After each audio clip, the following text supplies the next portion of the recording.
Torah portion Eikev means on the heels of. We know Jacob was Yaakov, and it's from the same word that you get Eikev from. Yaakov means heel grabber. This means on the heels of, or afterwards, or something like that. Now, this Torah portion comes on the heels of what Charlie was talking about last week, because some people misunderstood what Charlie was saying in the Torah portion.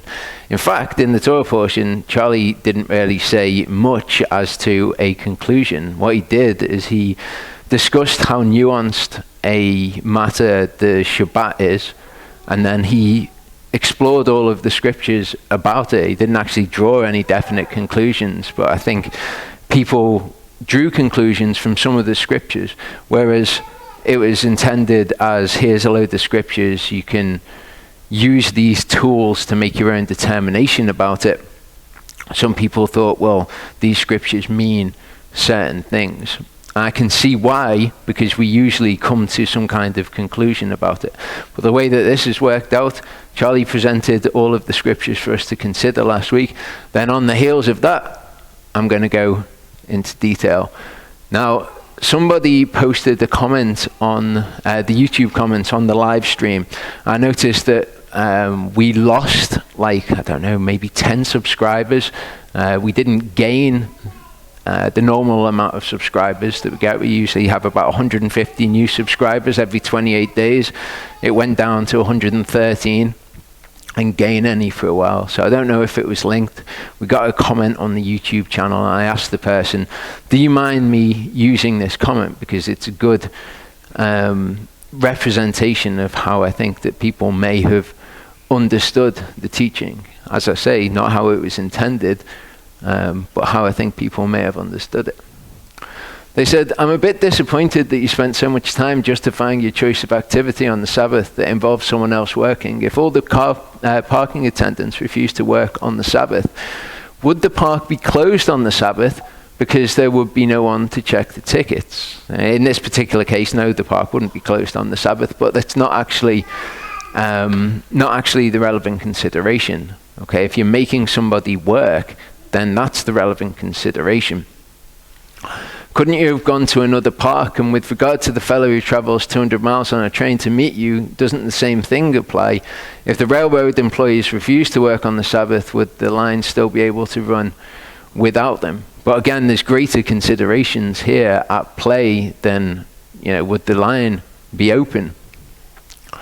My comments aren't meant as a judgment. I'm just surprised at your words. Often I hear you and JP come down pretty hard on people with regard to God and the commandments, sinning with a high hand, excuses for working on the Sabbath, etc. So I'm surprised at this. And if this person's understood Charlie's words in this way, then I can understand why you'd be surprised if you're thinking Charlie's saying, you know what, with the Sabbath, well, why don't we all just be a bit more lax about it and not really worry about it? That's what Yeshua would do. Not what he was saying, though.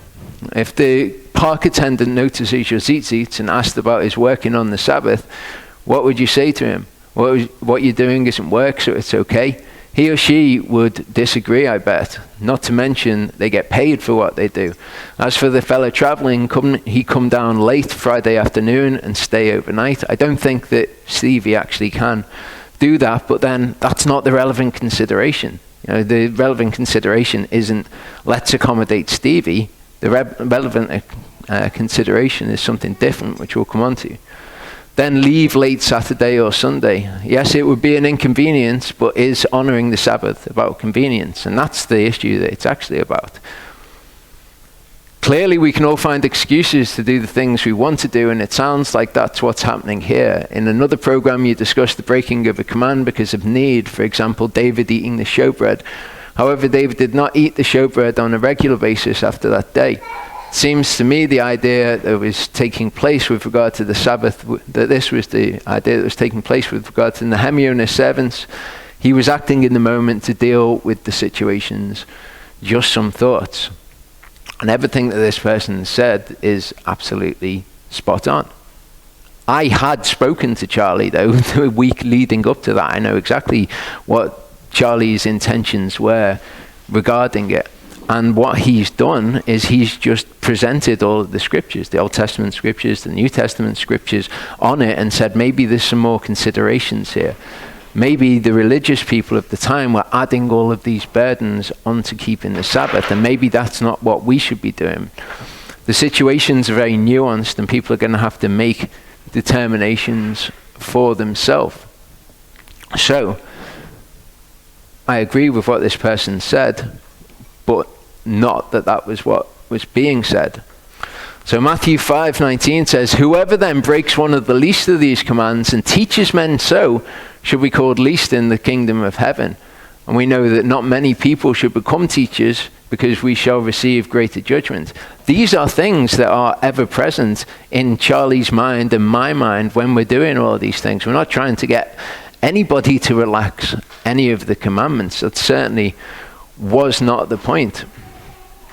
Deuteronomy 5:13, verse 13 to 14 says, 6 days you labor and shall do your work, but the seventh day is the Sabbath of Yehovah your Elohim. You do not do any work, you nor your son, nor your daughter, nor your male servant, nor your female servant, nor any of your cattle, nor your stranger who is within your gates. Okay, so Charlie posited the idea that, well, who is within my gates?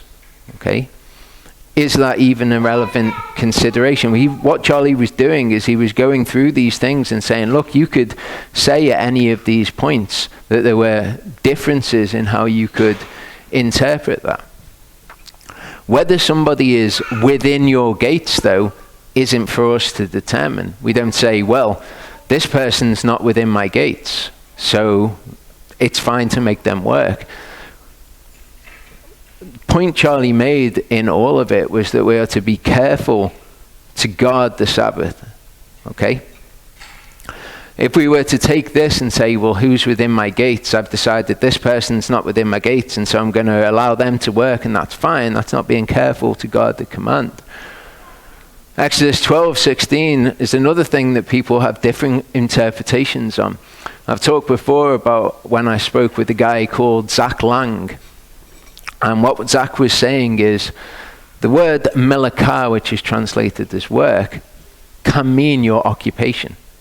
So he was saying when it says here, no melakah is done on them, only that which is eaten by every soul, that alone is prepared for you. He was saying, well, some of them might have been chefs, so it might have been their occupation to do that. So what this command could be saying is only in the case that it's, what people eat, is it okay to do what is also your occupation? I don't agree with that interpretation, but the point being, and what we discussed, is that if there's a possibility that making somebody prepare something is work, and it's not just restricted to your occupation, then what we must do is to be careful to guard the command. One day we'll know all of these things. We'll know who it applies to. We'll know if cooking is just restricted to an occupation. We'll know all those things. We'll be taught them directly. But right now, we don't know those things. So we're careful to guard the command. So our position on matters regarding Sabbath activities, I've spoken to Charlie since the teaching, I spoke to him before the teaching, and as I say, people have misunderstood what was being said. Primary importance, something that Charlie was talking about last week, is don't add to the Shabbat command. You've got Jewish people who won't press the button on an elevator. They've got all sorts of rules, like you can't ask somebody to turn a light on for you, but if somebody does turn a light on for you, that's okay, and all sorts of the bizarre things that Charlie was covering.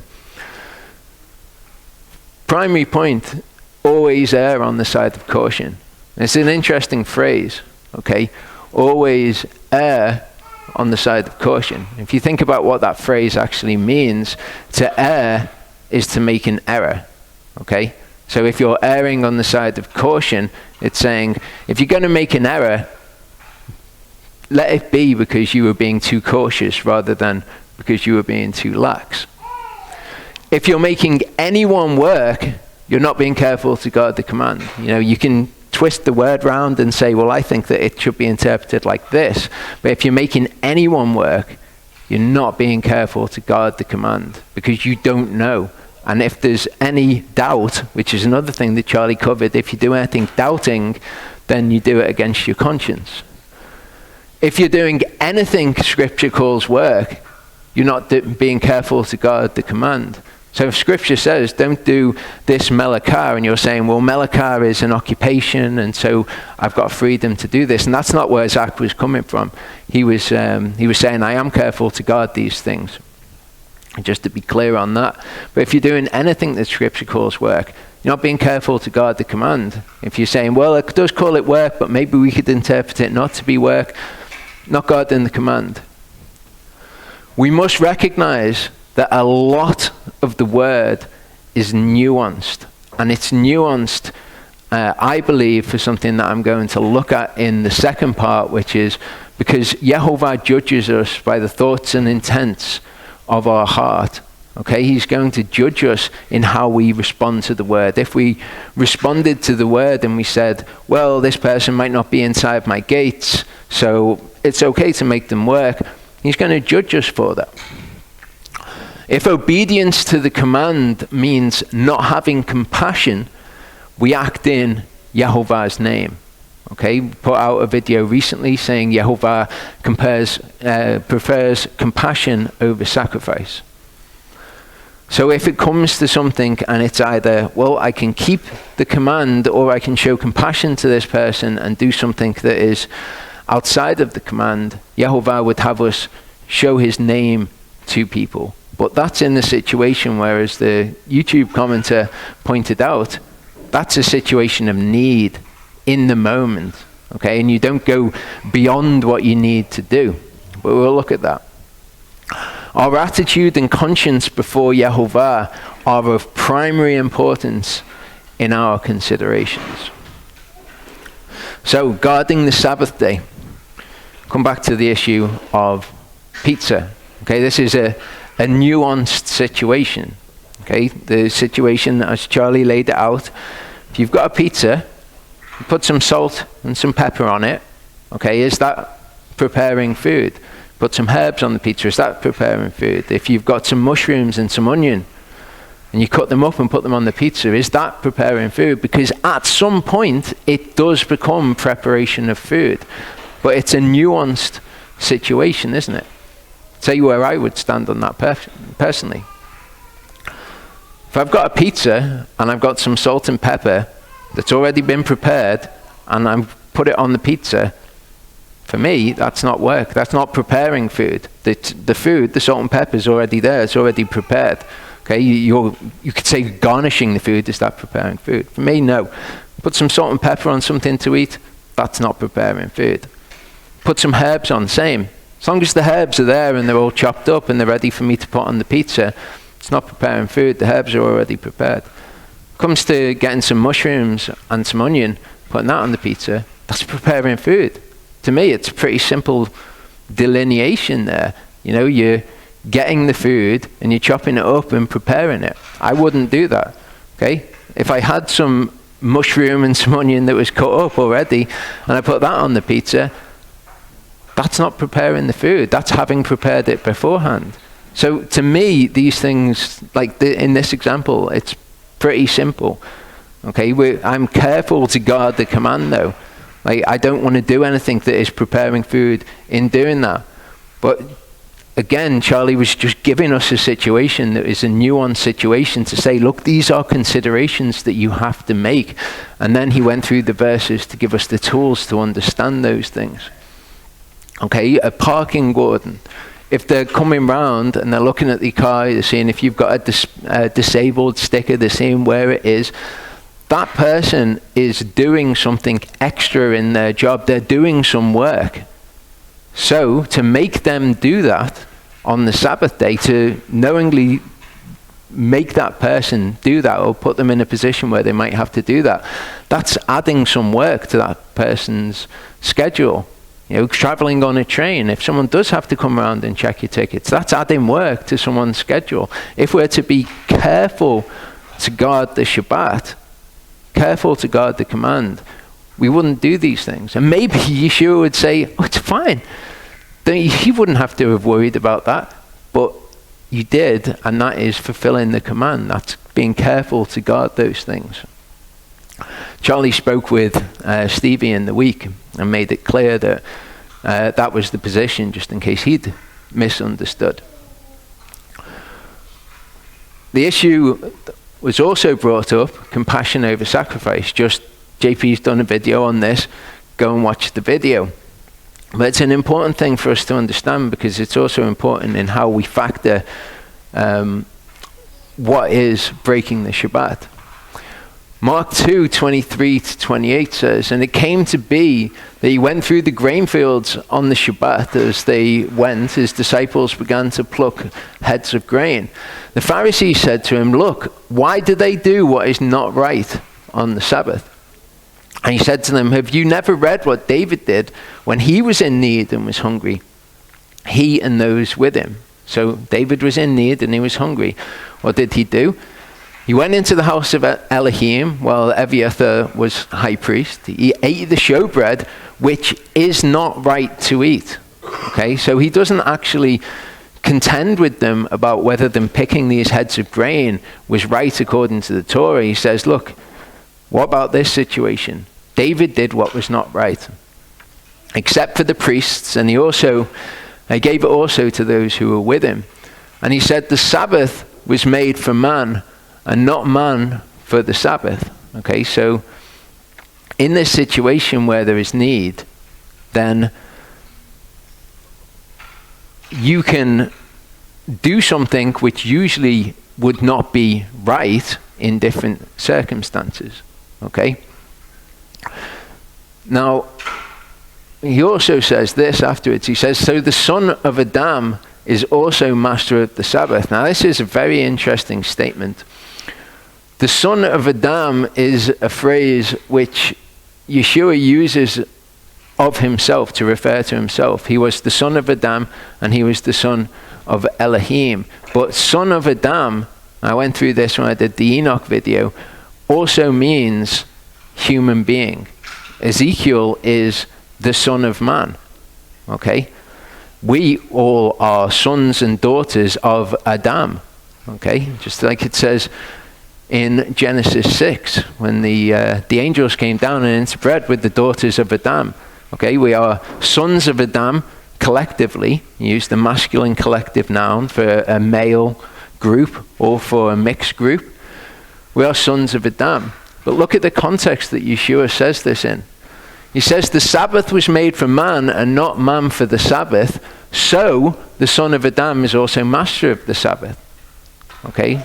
Talking of human beings, in my opinion, he didn't just go, well, the Sabbath was made for man and not man for the Sabbath, so I am the Lord of the Sabbath. That's how people understand it. Man, the Sabbath was made to accommodate man. Okay, so in a situation where somebody's in need and it's an issue of showing compassion to them, then they are more important than the Sabbath day. If you think of it like, if you've got a medical issue and you need some kind of expensive physiotherapy and somebody pays for your expensive physiotherapy appointments and they are every Wednesday, let's say. Usually what you'd be doing is everything that you could to get to that appointment to honor the fact that they paid for this expensive treatment for you. So that would be your usual state of play.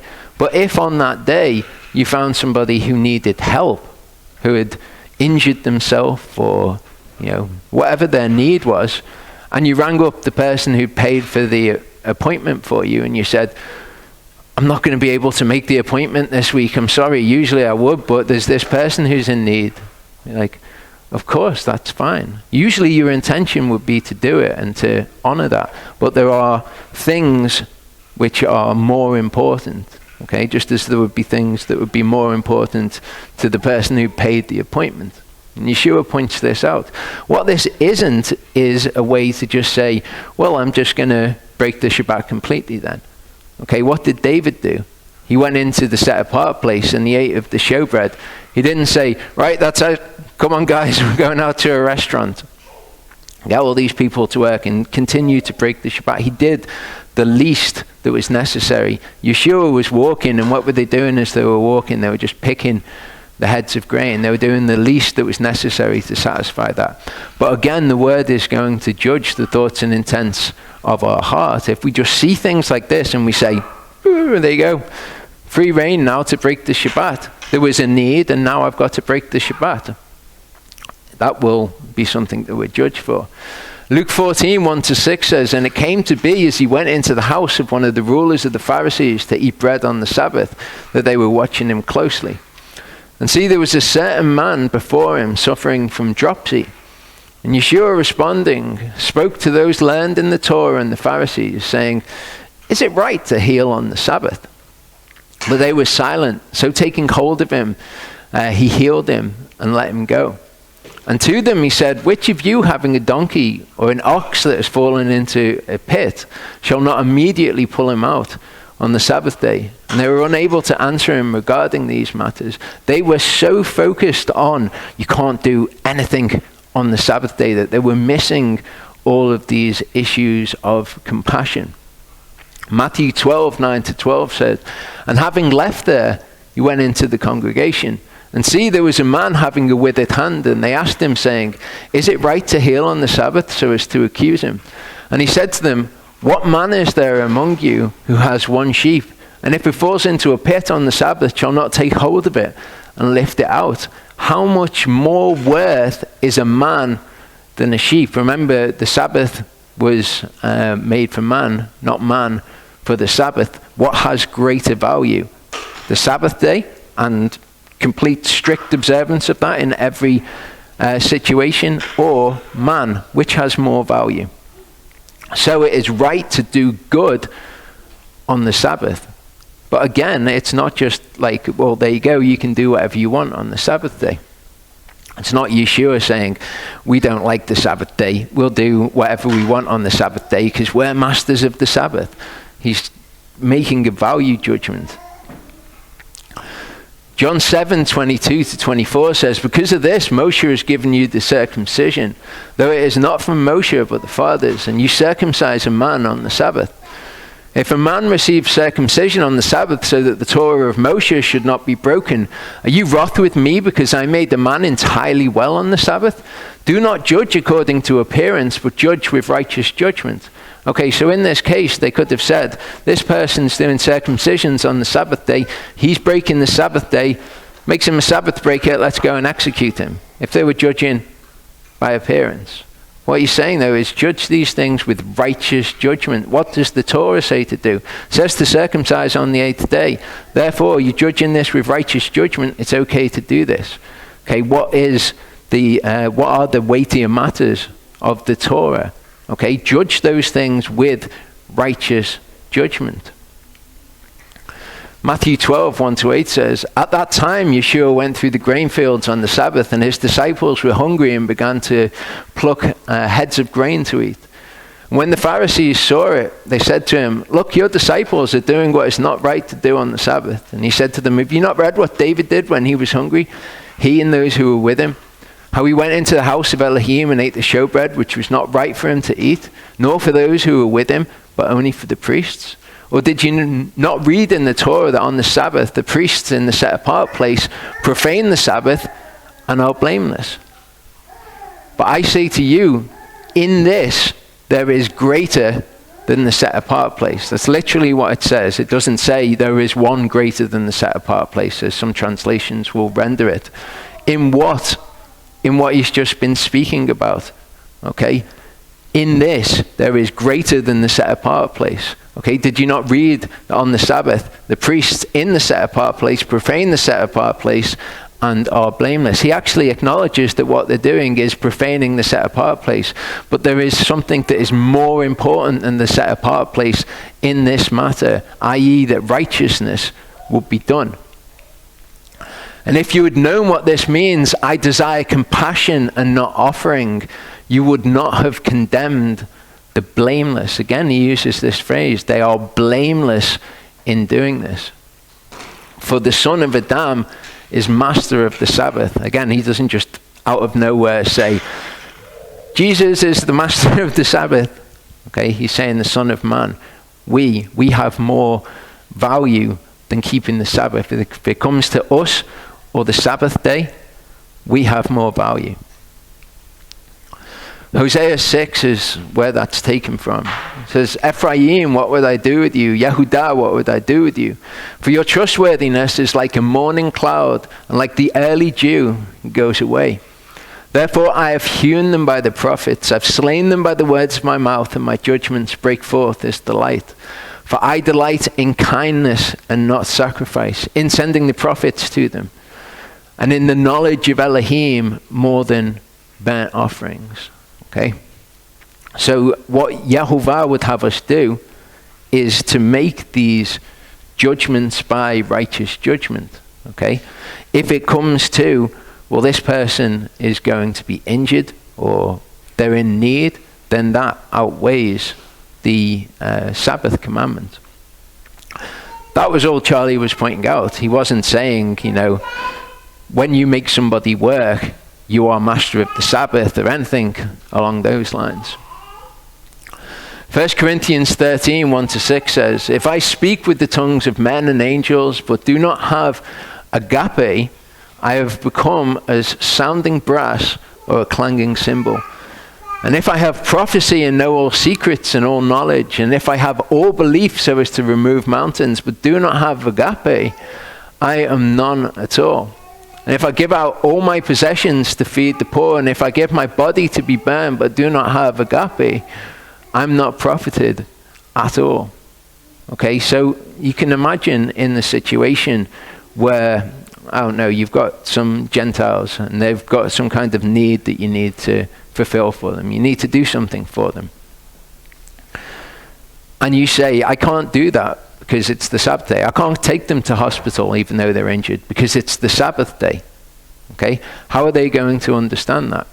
Okay? You could have all of the rest of the things, right? But if you don't have love, then you've got nothing at all. This is the weightier matters of the Torah. Yeshua acknowledges in that there are some matters of the Torah which are more important than other matters of the Torah.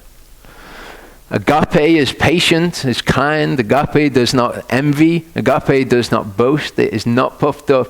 Does not behave indecently. Does not seek its own. Is not provoked. Reckons not the evil. Does not rejoice over the unrighteousness, but rejoices in truth. That's actually something quite interesting, that people rejoice in unrighteousness when they see it in other people. Numbers 15, 29-35.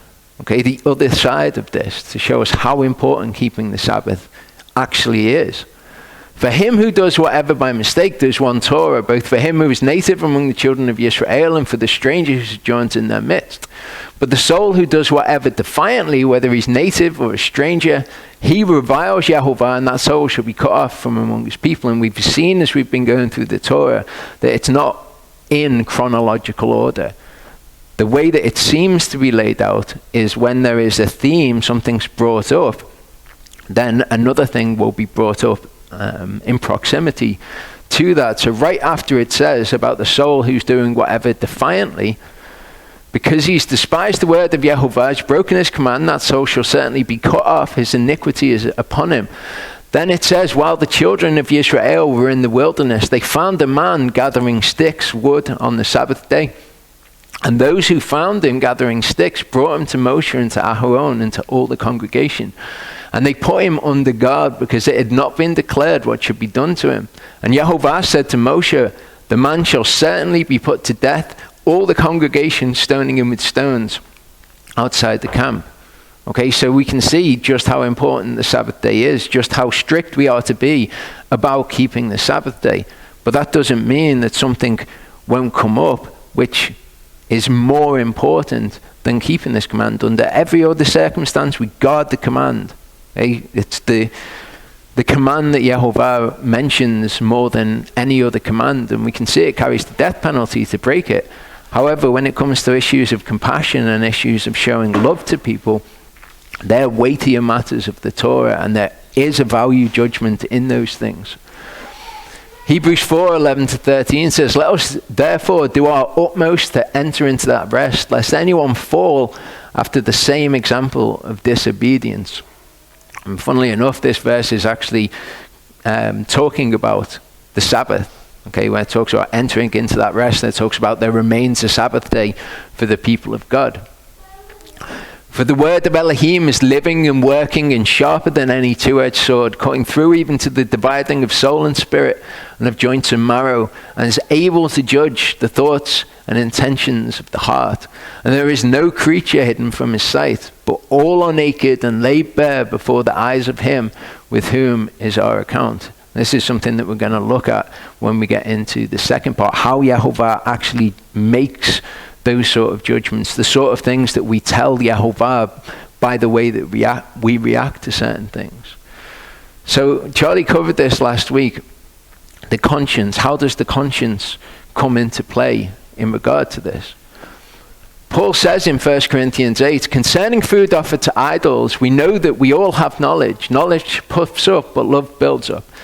Now, one thing that I want to clear up in this, because people will say, Paul is saying that it's okay to eat meat sacrificed to idols, but the Torah says it's not okay to eat meat sacrificed to idols.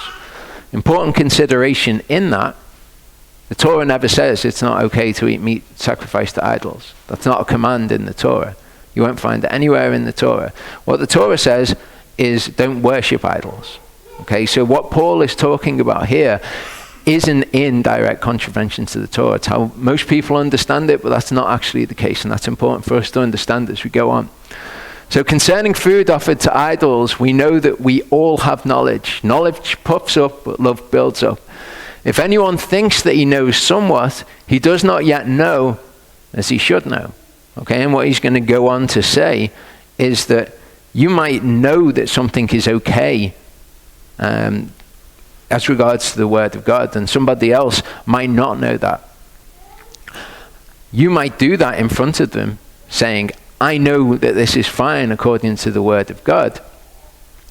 But they might think that you're sinning, and they might be emboldened to that. So what he's saying here is, you think that you've got knowledge, but if you've got that knowledge, you don't yet know enough to understand the implications of that knowledge. But if anyone loves Elohim, this one is known by him. So then, concerning the eating of food offered to idols, we know that an idol is no matter at all in the world, and there is no other Elohim but one.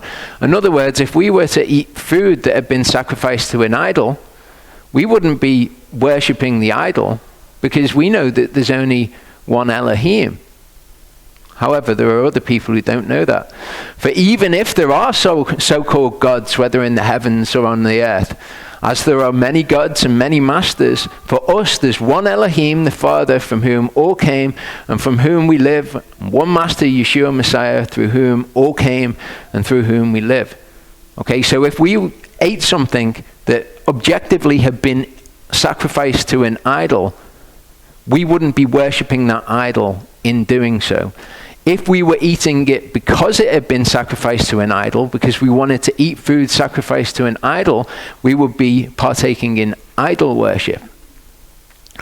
But for us, we have this knowledge. We know there's no other Elohim but one. However, not all have this knowledge. But some, being aware of the idol until now, eat it as having been offered to an idol. So their conscience being weak is defiled. Okay, they've got a weak conscience. They eat this thing, but they're not just eating it like we'd eat it, knowing that it's fine. They're eating it as food offered to an idol, and so they defiled their conscience. But food does not commend us to Elohim, for we're none the better if we eat, nor any worse for not eating. So in a situation where you're going to make somebody stumble, don't eat, because whether or not you do it isn't going to be of any benefit to you. But look to it, lest somehow this right of yours becomes a stumbling block to those who are weak. Now I can understand why people, when Charlie brought this up as a consideration about the conscience and didn't bring it to a conclusion, why they thought he was saying, we've got the right to break the Sabbath day. Don't let this right of yours become a stumbling block to someone else. But that's not what Charlie was saying. For if anyone sees you who have knowledge reclining in an idol's place, shall not his conscience, if he is weak, be built up to eat food offered to idols? So in other words, and the word is reclining, often translated as eating, maybe it implies eating.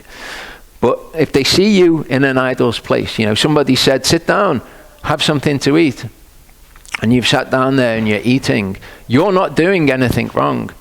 But when they see you, they don't have the context of that situation. They don't know what you know. All they do is they see you sitting in an idol's place and they think, that's not right. Maybe they've grown up in a culture where idol worship is prevalent. They see you sitting there and they think, well, maybe I'll do that. I've wanted to go back to the idol's temple, actually. And so your actions, without the context of your actions, causes somebody to stumble. So this weak brother for whom Messiah died shall perish through your knowledge. Okay? Shall perish. There's pretty serious consequences for them. Now, sinning in this way against the brothers and wounding their weak conscience, you sin against Messiah. Therefore, if food makes my brother stumble, I am never again going to eat meat, lest I make my brother stumble. And we'll see in 1 Corinthians 10, a couple of chapters later, he's talking about this meat which was sold in the meat markets, where most of the meat would have been sacrificed to an idol. We can buy halal meat today, which will have had a prayer said over it. Now, we know that prayer is nothing. Who are you even praying to? Okay, we know that there's no problem with that. But maybe if somebody saw us eating that meat, we could cause them to stumble, since they would think, well, you are honoring Allah, or whatever they would think. So 1 Corinthians 10, 14 to 33 says, therefore, my beloved ones, flee from idolatry. He makes it very clear from the beginning, don't be involved in idolatry, before going on to discuss things. I speak as to wise men. Judge for yourselves what I say. The cup of blessing which we bless, is it not a sharing in the blood of Messiah? The bread that we break, is it not a sharing in the body of Messiah? So he's saying, look, when these offerings are made, we're sharing in the body. He says, because there's one bread, we, who are many, are one body. We all partake of the one bread. Through our being involved in this, eating the bread, drinking the wine, we become partakers in the body of Messiah. Look at Israel after the flesh, and not those who eat the offerings, sharers in the altar. So he's saying, it's just like them. When they're doing it, they're becoming sharer in that offering. What then do I say? That an idol is of any value? Of that which is offered to idol, or that which is offered to idols is of any value? No, but what the Gentiles offer, they offer to demons and not to Elohim. And I do not wish you to become sharers with demons. So just like we share in the body of Messiah with the bread and the wine, and just like the ones who are taking the offerings to the temple became sharers in those offerings, when the Gentiles offer to demons, they're becoming sharers in that. And he says, do not become sharers with that, in that. You're not able to drink the cup of the master and the cup of demons. You're not able to partake of the table of the master and of the table of demons. So if you're eating food as having been sacrificed to an idol, you would become a sharer in that. Do we provoke the master to jealousy? Are we stronger than he? All is permitted me, but not all do profit. All is permitted me, but not all build up. This is often translated as all is lawful, but all doesn't profit me. So what's he saying? Is he saying that now there is no Torah and everything is lawful? No. He's talking about these instances where to eat food sacrificed to an idol wouldn't be against Torah. It would be lawful for him to do so. However, it wouldn't be profitable for him to do so. It would have bad consequences. Sometimes there are things that we do which do not break Torah, but nevertheless, they're lawful, but nevertheless, they're not profitable for us to do. So that's what he's discussing here. Let no one seek his own, but each one that of the other. So just because something's allowed in Torah doesn't mean it's a good idea to do. You eat whatever is sold in the meat market, asking no questions because of conscience. For the earth belongs to Yehovah and all that fills it. So all that meat that's there, not a problem. Okay? Someone sacrificed it to an idol because they think that the idol has some kind of value. Well, the idol doesn't have any value. All the world belongs to Yehovah. It's just a piece of meat. It doesn't matter what they've done to that piece of meat. It's not going to change anything for you. It would be lawful, it would be in accordance with Torah for you to eat that piece of meat. However, it might not be a good idea for you to. And if any of the unbelievers invite you and you wish to go, you eat whatever is set before you, asking no question on account of the conscience, because it wouldn't be against Torah. You don't have to say, wait, there is this meat sacrificed to an idol. Because if it is, I'm not allowed to eat it. Okay? It would be lawful for you to do so. Might not be a good idea. If anyone says to you this was offered to idols, do not eat it. Okay? Why? Because you're not allowed to eat meat sacrificed to an idol? No. Because of the one pointing it out to you, and on account of the conscience, for the earth belongs to Yehovah and all that fills it. Now I say conscience, not your own conscience, but that of the other. So why then is my freedom judged by another's conscience? So their conscience, if they say to you, this meat was sacrificed to an idol, and you go, I know, yeah, great, and you eat it, then they might think that that's something that's acceptable to do, to eat it as sacrifice to an idol, to partake in that idol worship. They might think that because they don't have your knowledge and the context of the situation. But if I partake with thanks, why am I evil spoken of for what I give thanks? Therefore, whatever you eat or drink, or whatever you do, do all to the esteem of Elohim. Cause no stumbling either to the Jews or to the Greeks or to the assembly of Elohim. As I also please all men in all matters, not seeking my own advantage, but that of the many, that I might be saved. So these things are perfectly lawful for you to do. Don't do them if it's going to be in a certain context. People are going to see you doing it and they're going to come to the wrong conclusions.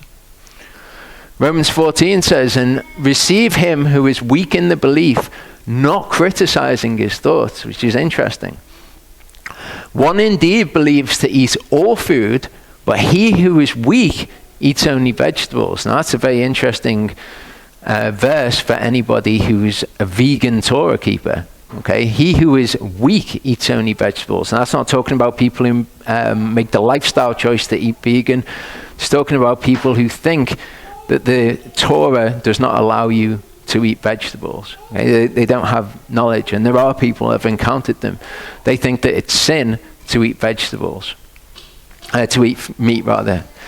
He that eats, let him not despise him who does not eat. Okay, so he that eats meat, if someone says you can't eat meat, you can only eat vegetables, don't despise them. He that doesn't eat, let him not judge him who eats, for Elohim received him. So what this situation is describing is where two people are both doing what they think that the word of Elohim says. Okay, and it says, in that case, don't judge the other person. And it says, who are you that judges another's servant? To his own master he stands or falls, but he shall be made to stand, for Elohim is able to make him stand. In other words, if they're wrong about this, leave them to it. They're doing what they think is right. If you were to coerce them in a way that made them do something that they thought secretly in their heart, this isn't right, but I'm going to do it anyway because this person's here, you will be causing them to defile their conscience. But this is in a situation where both people are doing what the word of Elohim says. One person's kind of going above and beyond what the word says, saying don't judge them. It's not saying don't judge them in a situation where they're sinning, it's saying don't judge them in a situation where you both think you're doing the right thing. One indeed judges one day above another judges every day alike. Let each one be completely persuaded in his own mind. And people make this about the Sabbath day, but clearly not the context here. So what is it that one person is judging about one day that is different to another person? He who minds the day minds it to Yehovah. He who does not mind the day, to Yehovah he does not mind it. He who eats, eats to Yehovah, for he gives Elohim thanks. He who does not eat, to Yehovah he does not eat. So this is the issue. The issue is about eating. On certain days, people will eat. Certain days, people, he who does not eat, to Yehovah, he does not eat. The debate of the time, by all accounts, is a debate about fasting. What day is it that you should fast on? So you've got two people who are keeping the word of Elohim. One person thinks that this is the day to fast on. Another person thinks, no, I'm going to eat on that day. I'm going to fast on another day. What Paul's saying is, listen, you're both honoring Elohim in what you're doing. If the other person thinks to eat on a day or to not eat on a day, that's fine, leave them to it, because they're doing it while giving Elohim thanks. For not one of us lives to himself, and not one dies to himself. For both if we live unto the master, and if we die unto the master. Therefore, whether we live or die, we are the masters. Even in an extreme case, you're talking about life and death. You're doing both unto the master. For unto this, Messiah died and rose and lived again to rule over both the dead and the living. But why do you judge your brother, or why do you despise your brother? Again, not in cases of sin, where we are told to judge, in cases where you're both doing what you see according to the word. For we shall all stand before the judgment seat of Messiah. For it has been written, as I live, says Yehovah, every knee shall bow to me, and every tongue shall confess to Elohim. Each one of us, therefore, shall give account of himself to Elohim. The Elohim servants, they're doing it to honor Elohim, leave them to it. Therefore, let us not judge one another any longer, but rather judge this, not to put an obstacle or stumbling block in our brother's way. I know and am persuaded in the Master Yeshua that none at all is defiled of itself. And that word defile can mean Levitically unclean, but it can also mean a whole host of other things. And context determines what it means. To take this and say Paul is saying nothing is Levitically unclean would be intellectually dishonest. Paul doesn't have the right to say that. The word can mean other things. And what was it that the Master Yeshua taught about things being defiled? But to him who regards whatever to be defiled, to him it is defiled. So we take the example of Yeshua with the scribes and the Pharisees. They come to him and say, if a man eats with unwashed hands, he becomes defiled. Okay, that was Yeshua's teaching, I believe Paul's referring to. And Yeshua said, no, you're not defiled in that situation. What defiles you is what comes from your heart. And then Paul makes the point, to him who regards whatever to be defiled, to him it's defiled. In other words, if those scribes and Pharisees had thought, doing this makes you defiled before Elohim, and Elohim is going to be angry with me for doing it, and they'd done it anyway, it would have defiled their consciences. And the same is true for anybody who thinks that whatever defiles you before Elohim and does it anyway, it doesn't matter whether they're factually correct or not, but if you cause them to do something that makes them think they're doing something wrong, then their consciences will be defiled. If your brother is grieved because of your food, you are no longer walking in love. Do not by your food ruin the one for whom Messiah died. Do not then allow your good to be spoken of as evil. Okay, you've got knowledge of these things. Somebody else who's weak in the faith thinks you've got to do all these other things. Don't allow the fact that you eat meat to make them stumble. For the kingdom of Elohim is not eating and drinking, but righteousness and peace and joy in the set-apart spirit. For he who is serving Messiah in these matters is well-pleasing to Elohim. What matters? Righteousness, peace, joy in the set-apart spirit.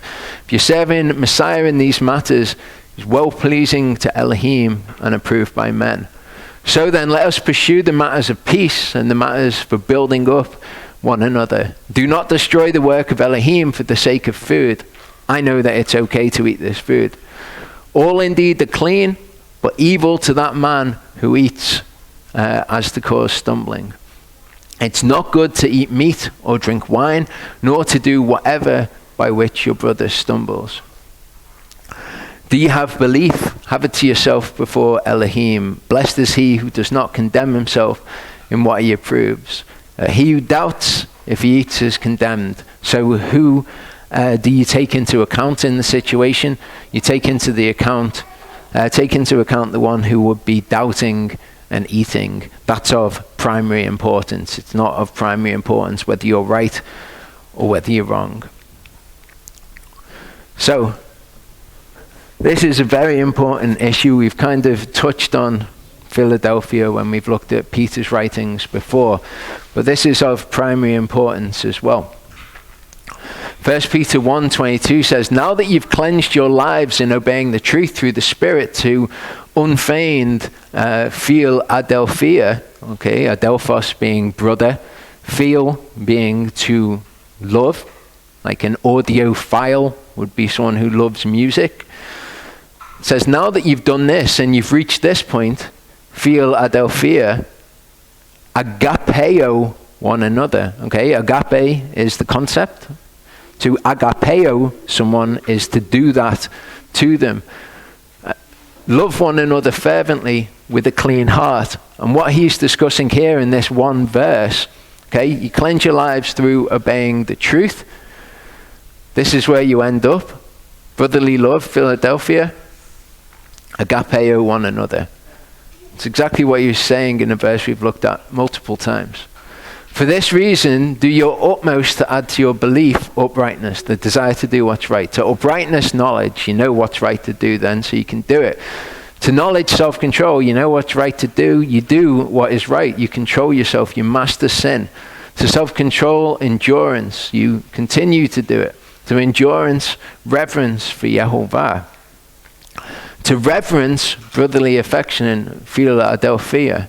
Okay, so this is what he's saying. Now that you've cleansed your life in obeying the truth through the Spirit to Philadelphia, add to that agape, agapeo one another. And Proverbs 10 verse 12 is an interesting consideration in all of this. It says, hatred stirs up strife. This is the Septuagint version. Hatred stirs up strife, but affection, philia, okay, remember it's Philadelphia, this affection or love, however you want to phrase that, covers all that do not love strife. Okay, so you've got two camps here. You've got those who stir up strife, and you've got those that do not love strife. Those that stir up strife, that comes from hatred. Those that do not love strife, that comes from philia, which is what we are to show to our brothers. Proverbs 17 verse 9 says, he that conceals injuries seeks love, seeks philia. Anyway, doesn't seek agape, seeks philia. But this is interesting. He that hates to hide them separates philos, okay, friends. So you've got the two camps again. Remember, hatred will stir up strife. Philia, which we are to show to our brothers, does not love strife. Okay. He that conceals injuries seeks philia. These are these that do not love strife. He that hates to hide them, okay, you've got injuries against you, or there's been an injury, there's been a sin committed. He that hates to hide that wants to make it this big public matter before everyone else, they're the ones that come from hatred. They're the ones that love strife, separates friends and kindred. So you've got two groups of people that the scriptures discusses. Those who will conceal a matter, okay, if they've been injured, they won't make it a big deal. Okay, they'll go to their brother and they'll speak to their brother about it. They seek philia. Okay, that's what it says. Those who do not love strife, philia covers them. But he that hates to hide them, okay, wants to make a big deal of all of these things, they're the ones that love strife, and that comes from hatred. James 5:19-20 says, brothers, if any among you goes astray from the truth and someone turns him back, let him know that he who turns a sinner from the straying of his way shall save a soul from death and cover a great number of sins. Okay, this is what you're to do. It's what Yeshua discussed in Matthew 18. You go to your brother, between them, you and him alone. And if you can do that, you can turn him back from the straying of his way. You save his soul from death.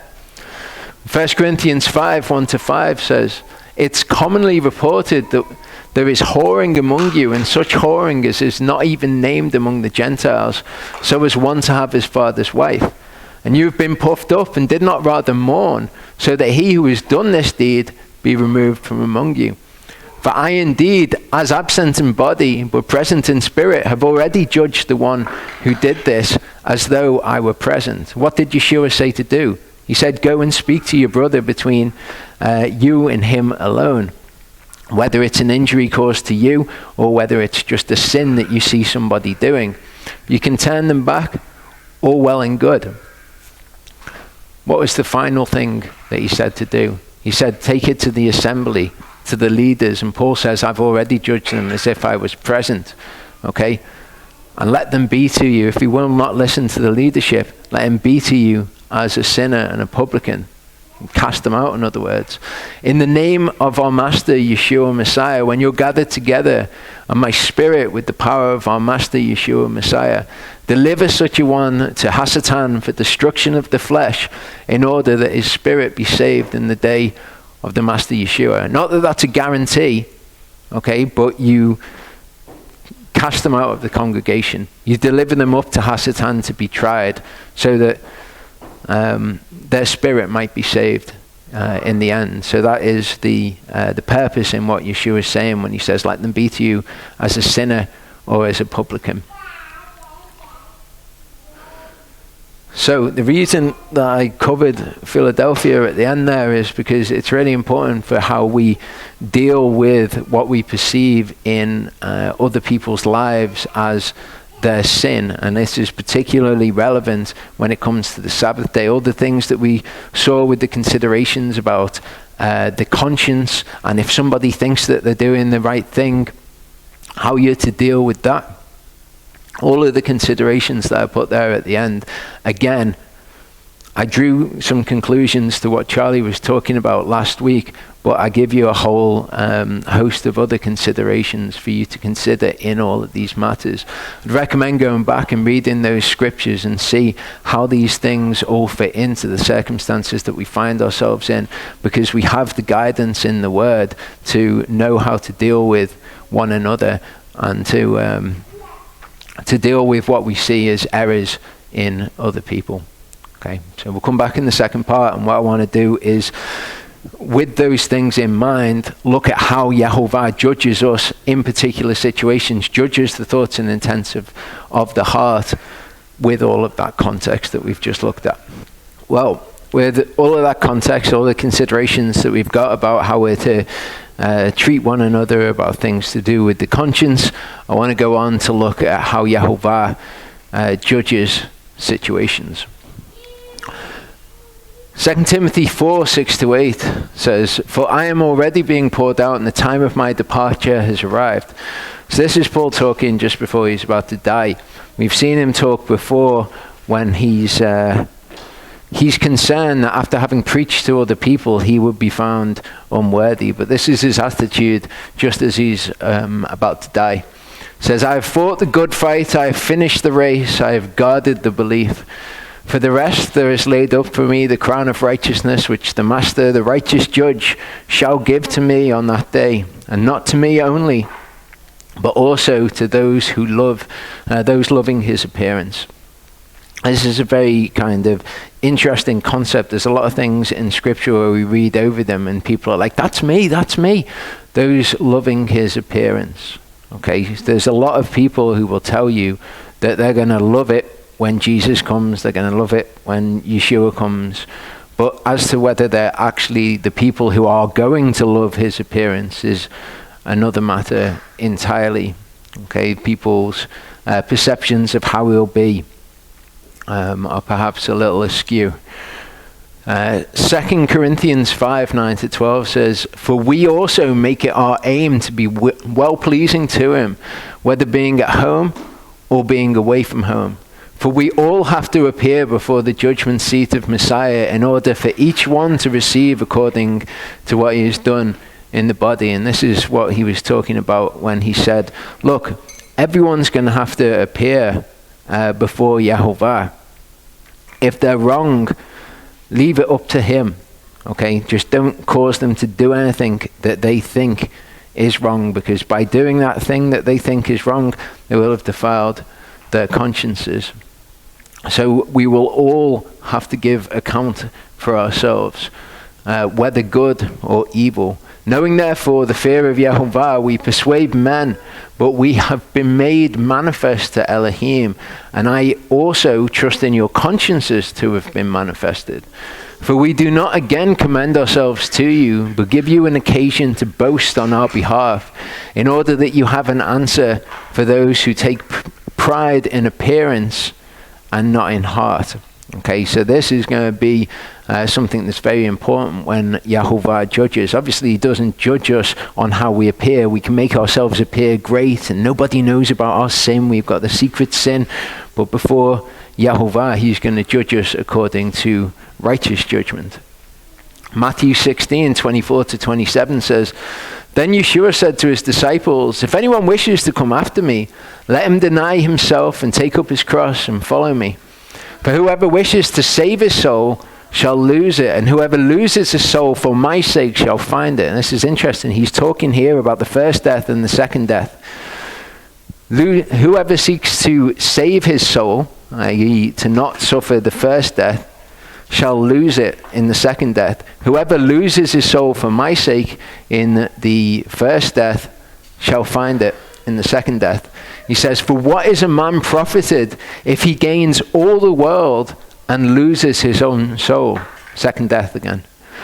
Or what shall a man give in exchange for his soul? So he's talking about men being able to pay the ransom price. Only he is able to pay that.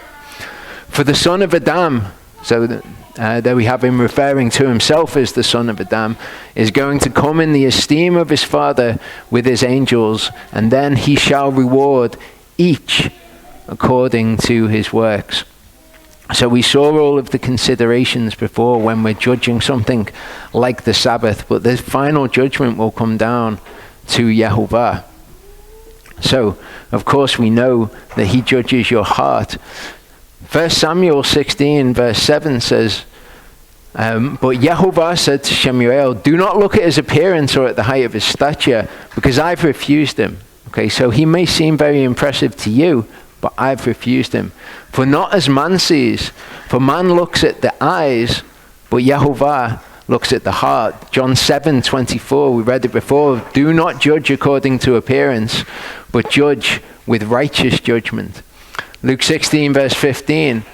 So he said to them, You are those who declare yourselves righteous before men, but Elohim knows your hearts. So in these matters, we can make ourselves appear as if, I've done righteousness here, but Elohim will know our hearts in all these matters. Charlie looked at this a couple of weeks ago.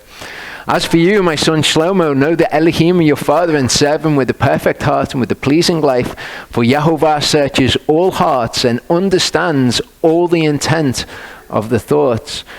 We were talking about this last week, Jeff, after the teaching, talking about how he's going to understand thoughts and intents, because we don't want to get confused and say, okay, so I'm going to go according to my conscience, and what my conscience is what I think is right in my mind. That's not your conscience, okay? We're going to look at the fact that you can deceive your heart. Your heart can be deceived. And when he judges our hearts, he's going to judge that we have allowed ourselves to be deceived in our hearts. He's going to understand the intent of the thought. He's going to understand where that thought came from. Did it come from a place where you've allowed yourself to be deceived about something? And largely that's going to be beyond our control. And that's something else that we're going to look at as well. Jeremiah 17, 5-10 says, Thus said Yehovah, Cursed is the man who trusts in man and makes flesh his arm, and whose heart turns away from Yehovah. For he shall be like a shrub in the desert, and not see when good comes, and shall inhabit the parched places in the wilderness, a salt land that is not inhabited. Blessed is the man who trusts in Yehovah and whose trust is Yehovah. For he shall be like a tree planted by the waters, which spreads out its roots by the river and does not see when heat comes. And his leaf shall be green, and in the year of drought, he is not anxious, nor does he cease from yielding fruit. The heart is crooked above all and desperately sick. Who shall know it? Now, like I said, we're going to go on to look at the fact that we can deceive our own hearts. But this is the state of our hearts. He says, I, Yehovah, search the heart. I try the kidneys and give every man according to his ways, according to the fruit of his deeds. So he's given us the toolkit through which to understand whether or not we're deceiving our hearts in the things that we believe. Proverbs 21, 2-3 says, all a man's ways are right in his own eyes, but Yehovah weighs the hearts. Okay? Everybody's going to think that the justifications that they've come to in their head are right, but that doesn't mean that's what your conscience says. Okay? You can believe something and yet still be deceived about it. To do righteousness and justice is more acceptable to Yehovah than a sacrifice. We've looked at this concept before. If you bring in a sacrifice and it's to cover your sin, great, you brought a sacrifice to Yehovah. But righteousness and justice is more acceptable to him than a sacrifice. 1 John 3, 16-21 says, by this we have known love, because he laid down his life for us, and we ought to lay down our lives for the brothers. But whoever has this world's goods and sees his brother in need shuts up his tender affections from him. How does the love of Elohim stay in him? My little children, let us not love in word or in tongue, but in deed and in truth.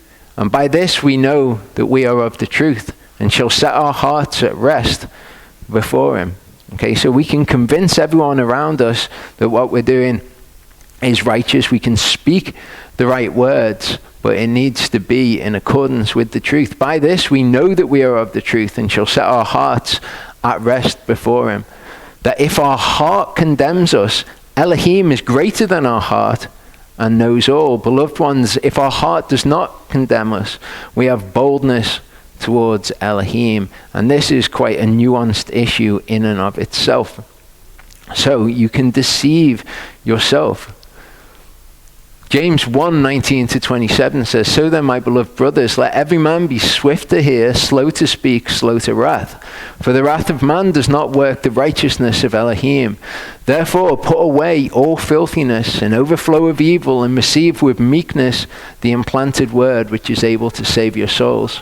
Become doers of the word and not hearers only, deceiving yourselves. Okay, so this is an example of people who deceive themselves. People will think, I go to church, I do whatever they think in their head makes them righteous before Elohim. But it's doing the word which makes you righteous. Because if anyone is a hearer of the word and not a doer, he's like a man who looks at his natural face in a mirror. For he looks at himself and goes away and immediately forgets what he was like. But he that looked into the perfect Torah, that of freedom, and continues in it, not becoming a hearer that forgets, but a doer of the work, this one shall be blessed in his doer of the Torah. If anyone among you thinks he is religious and does not bridle his tongue, but deceives his own heart, again, this one's religion is worthless. And lots of people do this as well. They take part of the word, but they don't apply the rest of the word. And they deceive themselves in the fact that they're keeping some of the word, that they are okay with Yehovah. Clean and undefiled religion before the Elohim and Father is this, to visit orphans and widows in their affliction, and to keep oneself unstained from the world. Often people will be able to do this very well, keep oneself unstained from the world. But they kind of, when they read the word, visit orphans and widows in their affliction, they behold their true face in a mirror, and then what they do is they deceive themselves and they walk away from it, and they're like, maybe another time, good idea, not right now. Deuteronomy 11 verse 16, this is from this Torah portion. It says, guard yourselves lest your heart be deceived. Okay? Job 31:23-29 says, "For I am in dread of destruction from Ale, and from his excellence I could not escape. If I have put my trust in gold or called fine gold my refuge, if I have rejoiced because my wealth was great and because my hand had gained much, if I had looked at the sun when it shines or the moon moving in brightness, so that my heart has been secretly enticed and my mouth has kissed my hand, that too is a punishable crookedness, but I would have denied Ale by doing this. In his heart being secretly enticed, he would have denied Ale above. If I have rejoiced when he who hated me was ruined, or lifted up myself when evil was found, when evil found him, rather." So it's interesting to me, just on a side note, that Job appreciates these things about the Lord. This is before the book of Proverbs was ever written or ever conceived of, before Solomon was about, and yet all of these things. He recognizes that if he was to do this, and his heart was to be enticed to do this, he would have denied Ale. In James 1, it tells us how the heart is deceived, how the heart is secretly enticed. "Blessed is the man who does endure trial, for when he has been proved." And the word of Elohim is a discerner of the thoughts and intents of the heart. And often we can think, okay, if I just keep myself unstained from the world, then I'm doing the word of Elohim, and that's how I'm going to be judged. But there's a lot more to it. We're going to see some of the ways that the word can judge what's actually going on in your heart while you can still be in what you would call strict obedience to it. "He shall receive the crown of life, which the Master has promised to those who love him. Let no one say when he's enticed or tempted, 'I am enticed by Elohim.' For Elohim is not enticed by evil matters, and he entices no one." Okay, so it's speaking about the man who endures trial, and trial proving them. The trials or the tests come from the tester, come from Hasatan, and they will prove us before Yahovah. But we can't say in that Yahovah is using Hasatan. Hasatan comes to us with something that Yahovah is enticing us, or even that Hasatan is enticing us, because Hasatan has no power to entice us. Okay, where enticement comes from is inside. It's according to what we want. So we're enticed subjectively. There's no such thing as an objective enticement, which is going to be enticing to all people. It's just what is subjectively enticing. But Elohim's not enticed by evil matters, and he entices no one.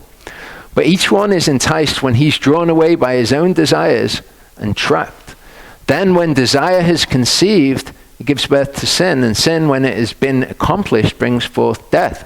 So if you don't stop it at this point, our own desires and trapped, you take every thought captive to obedience to Messiah. If you don't stop it there and you allow it to go further, conceives, gives birth to sin, and sin ultimately will bring about death. "Do not go astray, my beloved brothers." Isaiah 44:18-20 says, "They do not know nor understand, for he has smeared their eyes from seeing and their hearts from understanding." Speaking of Yehovah, we know that it's actually Hasatan who blinds the minds of the unbelieving. But again, Yehovah uses Hasatan for this purpose. And no one recalls it to his heart, nor is there knowledge nor understanding to say, "I've burned half of it in the fire. I have also baked bread on its coals. I have roasted meat and eaten it, and shall I make the rest of it an abomination? Should I fall down before a log of wood?" So he's saying, look, they've got everything right there. It's so obvious what they're doing, and they can't see it. Okay, they take this piece of wood, and they use half of it to bake bread on it. But then they can't make that connection. Should I make the rest of it into an idol? Does this idol have any power? Look what I've just done with the rest of this. But they can't see. Feeding on ashes, a deceived heart turns him aside. So his heart's deceived. That's what's done this. He does not deliver his soul, nor says, "Is there not a lie in my right hand?" Even though it's hugely obvious, we think sometimes, how can people not get these hugely obvious things that are in the word? But their hearts are deceived. How is their heart deceived? When they went astray after Hasatan's enticement. Proverbs 14 verse 12 says, there is a way which seems right to a man, but its end is the way of death. And this is a problem for us. But the situation that we're actually in is, if our hearts are such to be deceived, we will be deceived. Because Elohim doesn't want us to not be deceived. Proverbs 14 verse 14. I love this verse. It says, the backslider in heart is satisfied with his own ways, but a good man is satisfied from his. They're both going to be satisfied. They're both going to think that they're right. And this is kind of what Paul was talking about. The word will judge your heart, even if you think you've done what it says. This is an interesting one. Deuteronomy 15 verse 2, this is the word of release. Every creditor is to release what he's loaned to his neighbor. He does not require it of his neighbor or his brother, because it is called the release of YHVH. So you release the debt to your neighbor or to your brother. Okay, and you can say, well, I have released the debt to my neighbor and to my brother. But the word will still judge your heart in this. Luke 10:25-37 says, and seer, one learned in the Torah, stood up trying him, saying, teacher, what shall I do to inherit everlasting life? And he said to him, what has been written in the Torah? How do you read it? And he answering said, you shall love YHVH, your Elohim, with all your heart, with all your soul, and with all your strength, and with all your mind, and your neighbor as yourself. And he said to him, you've answered rightly, do this, and you shall live. But he, wishing to declare himself righteous, said to Yeshua, and who is my neighbor? Okay, love your neighbor, that sounds great, but who is my neighbor? If I could only know this, then I could go about doing this. Replying, Yeshua said, a certain man was going down from Jerusalem to Jericho and fell among robbers, who both stripping and beating him went away, leaving him half dead. And by a coincidence, a certain priest was going down that way. And when he saw him, he passed by on the other side. Likewise, a Levite also, when he came to the place and seeing, passed by on the other side. So these people that this man would have thought of as his neighbor, they passed him by. But a certain Shomeronite, a Samaritan, one considered to be an enemy by Judah, of the northern kingdom, journeying, came upon him. And when he saw him, he had compassion on him, and he went to him and bandaged his wounds, pouring on oil and wine, and having placed him on his own beast, he brought him to an inn and looked after him. And going out the next day, he took out 2 pieces of silver, gave them to the innkeeper, and said to him, look after him, and whatever more you spend, I shall repay you when I return. Who then of these 3 do you think was neighbor to him, who fell among robbers? And he said, he who showed compassion on him. And Yeshua said, you go and do likewise. You want to know how to love your neighbor? Go and do likewise. Go and show compassion. But that guy could have well thought, well, these 2 people are my neighbor, or whoever I define as my neighbor, they're my neighbor. But that would expose what was within his heart. When it came to the Shomeronite, the Samaritan, he wouldn't have wanted to treat him as neighbor. And in that very thing, it would have shown his heart before YHVH, although you could say that he had technically followed what the word said to do as he understood it, according to his conscience. Exodus 20 verse 17, you do not covet your neighbor's house, covet your neighbor's wife, nor his male servant, nor his female servant, his ox, his donkey, whatever belongs to your neighbor. No one confuses this verse, do they? And says, well, who is my neighbor? Well, these people are your neighbor, but everyone else outside of this, you can go out and covet their stuff. But again, this will expose what's within our hearts. Deuteronomy 15, 1-3, for its full context, says, at the end of 7 years, you make a release of debts. And this is the word of the release. Every creditor that has released what he has loaned to his neighbor, he does not require it of his neighbor or his brother, because it is called the release of YHVH. Of a foreigner, you could require it. You could. Okay, that's permitted according to the word. But even in this, your heart will be judged. Matthew 7 verse 12, Yeshua says, whatever you wish men to do to you, do also to them. Okay, so you could require it of a foreigner. Are you going to require it of a foreigner? Well, the word will judge you. You think, well, I've done what the word says. Well, maybe there's something beyond that. Maybe there's a deeper understanding of the word, some things that are more important again in the word.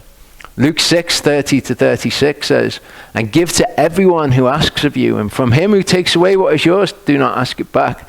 And as you wish men should do to you, you also do to them in the same way. And if you love those loving you, what favor have you? For sinners too love those loving them. And if you do good to those doing good to you, what favor have you? For even sinners do the same. If you lend to those from whom you expect to receive back, what favor have you? For even sinners lend to sinners to receive as much back. So the word will permit this to be done.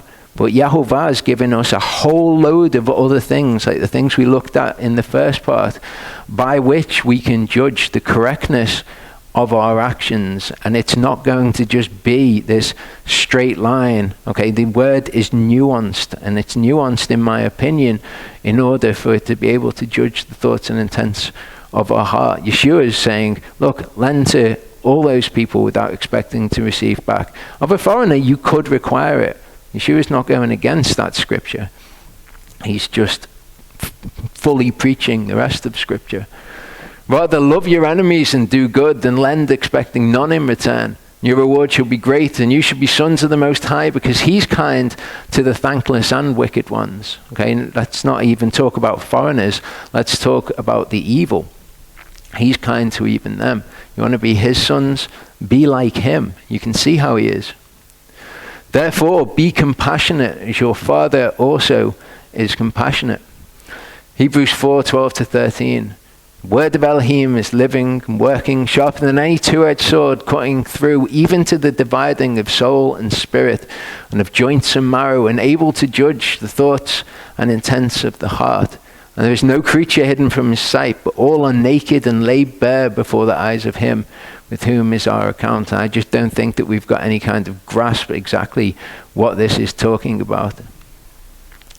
Deuteronomy 15:7-10. When there is a needy one with you, of one of your brothers, within any of your gates in your land, which Yehovah your Elohim is giving you, do not harden your heart, nor shut your hand from your needy brother. You do certainly open your hand to him, and certainly lend him enough for his need, whatever he needs. Be on guard lest there be a word in your heart of worthlessness, saying the 7th year, the year of release is near, and your eye is evil against your needy brother, and you give him naught. And as he has cried out concerning you to Yehovah, and it has been a sin in you, you do certainly give to him. Your heart should not be grieved when you give to him, because for this reason Yehovah your Elohim does bless you in all your works, and in all which you put your hand to, which you put your hand. So in this, the word will judge you. The word tells you, okay, every 7th year, I want you to forgive all debts.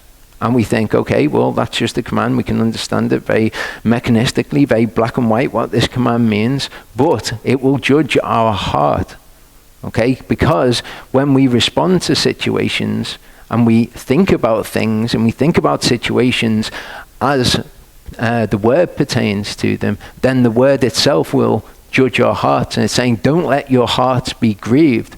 Because if you are grieved in your heart, the word then will have judged your heart. This is the word. This is what Yehovah would have done. How do you respond to that? 2 Corinthians 9 verse 7.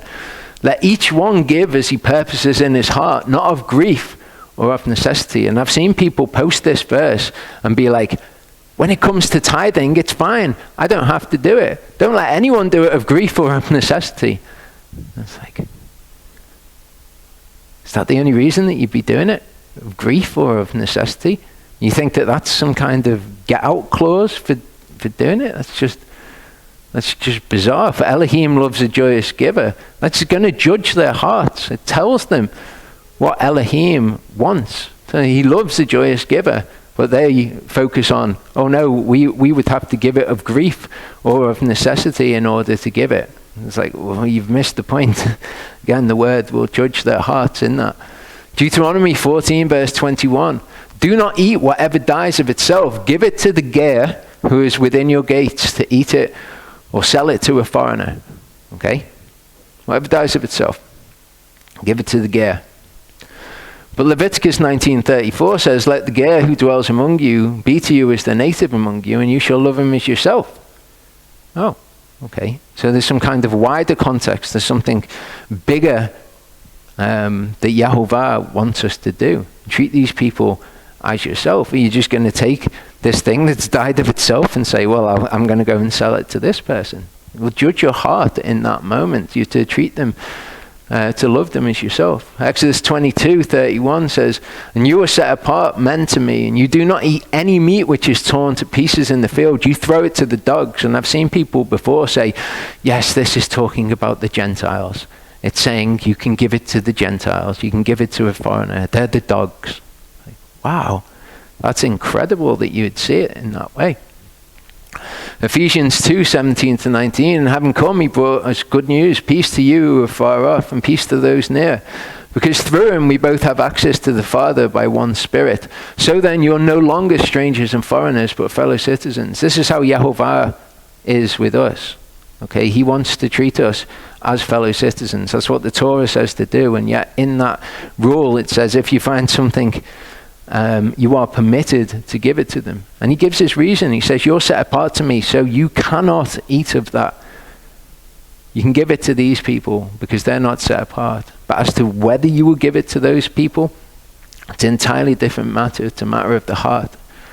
Deuteronomy 14:24-26. But when the way is too long for you so that you're not able to bring the tithe, or when the place where Yehovah your Elohim chooses to put his name is too far from you, when Yehovah your Elohim is blessing you, then you shall give it in silver, and shall take the silver in your hand and go to the place which Yehovah your Elohim chooses.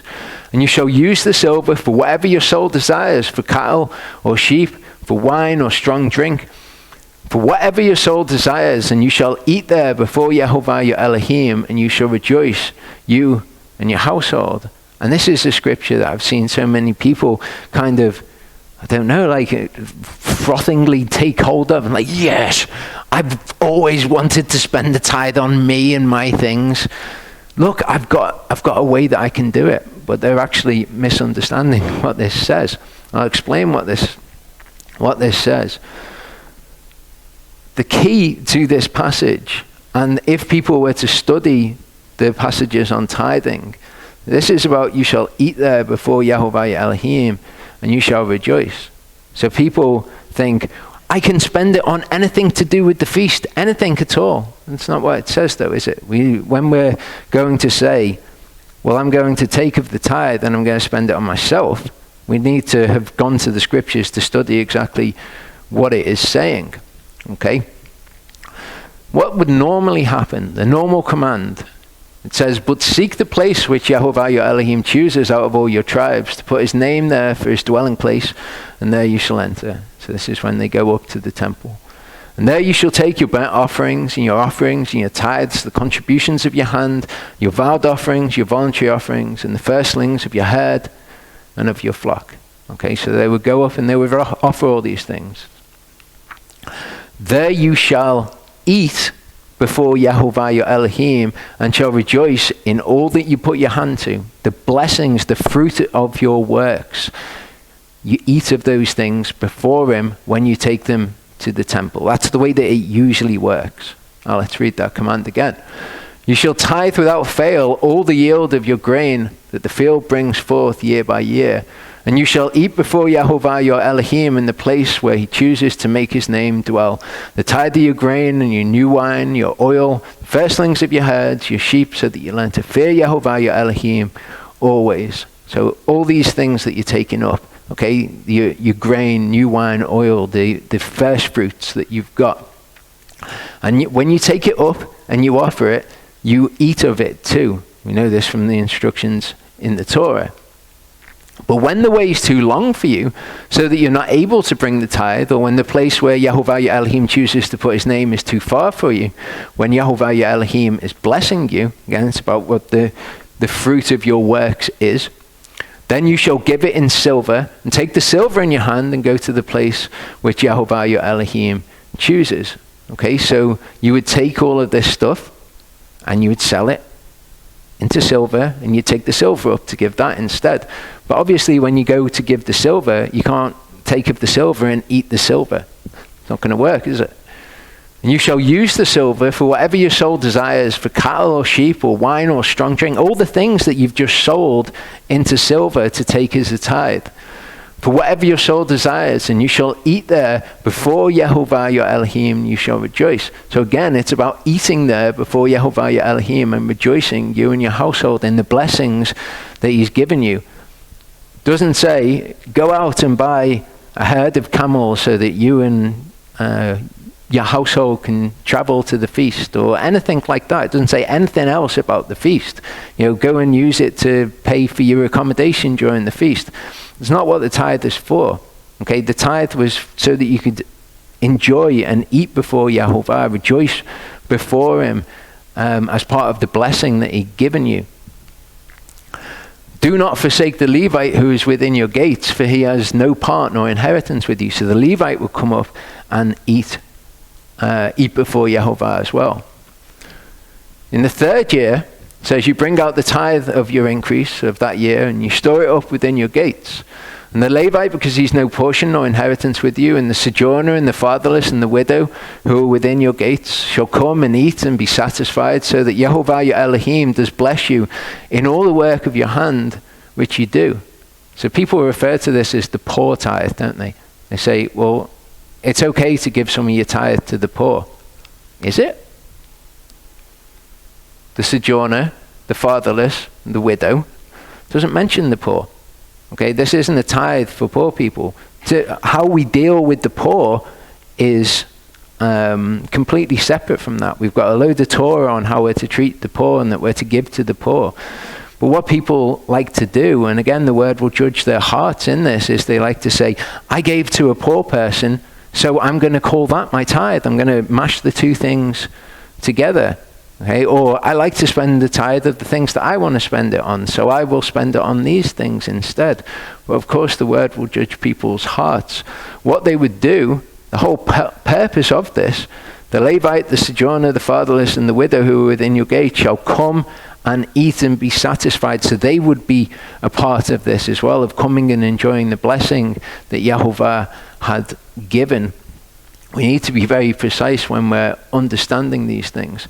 I mention this stuff in particular detail because there's somebody, I think Gary knows them, called Kasha Kishka, I think their name is, if I pronounce that correctly.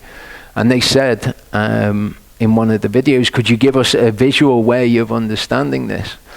So here is the visual way. You've got your total increase. This is everything that Yehovah has increased you by, everything that he's blessed you by. Okay? Of that total increase, you take a tenth. That's what the word tithe actually means in Hebrew. It means tenth, 10%.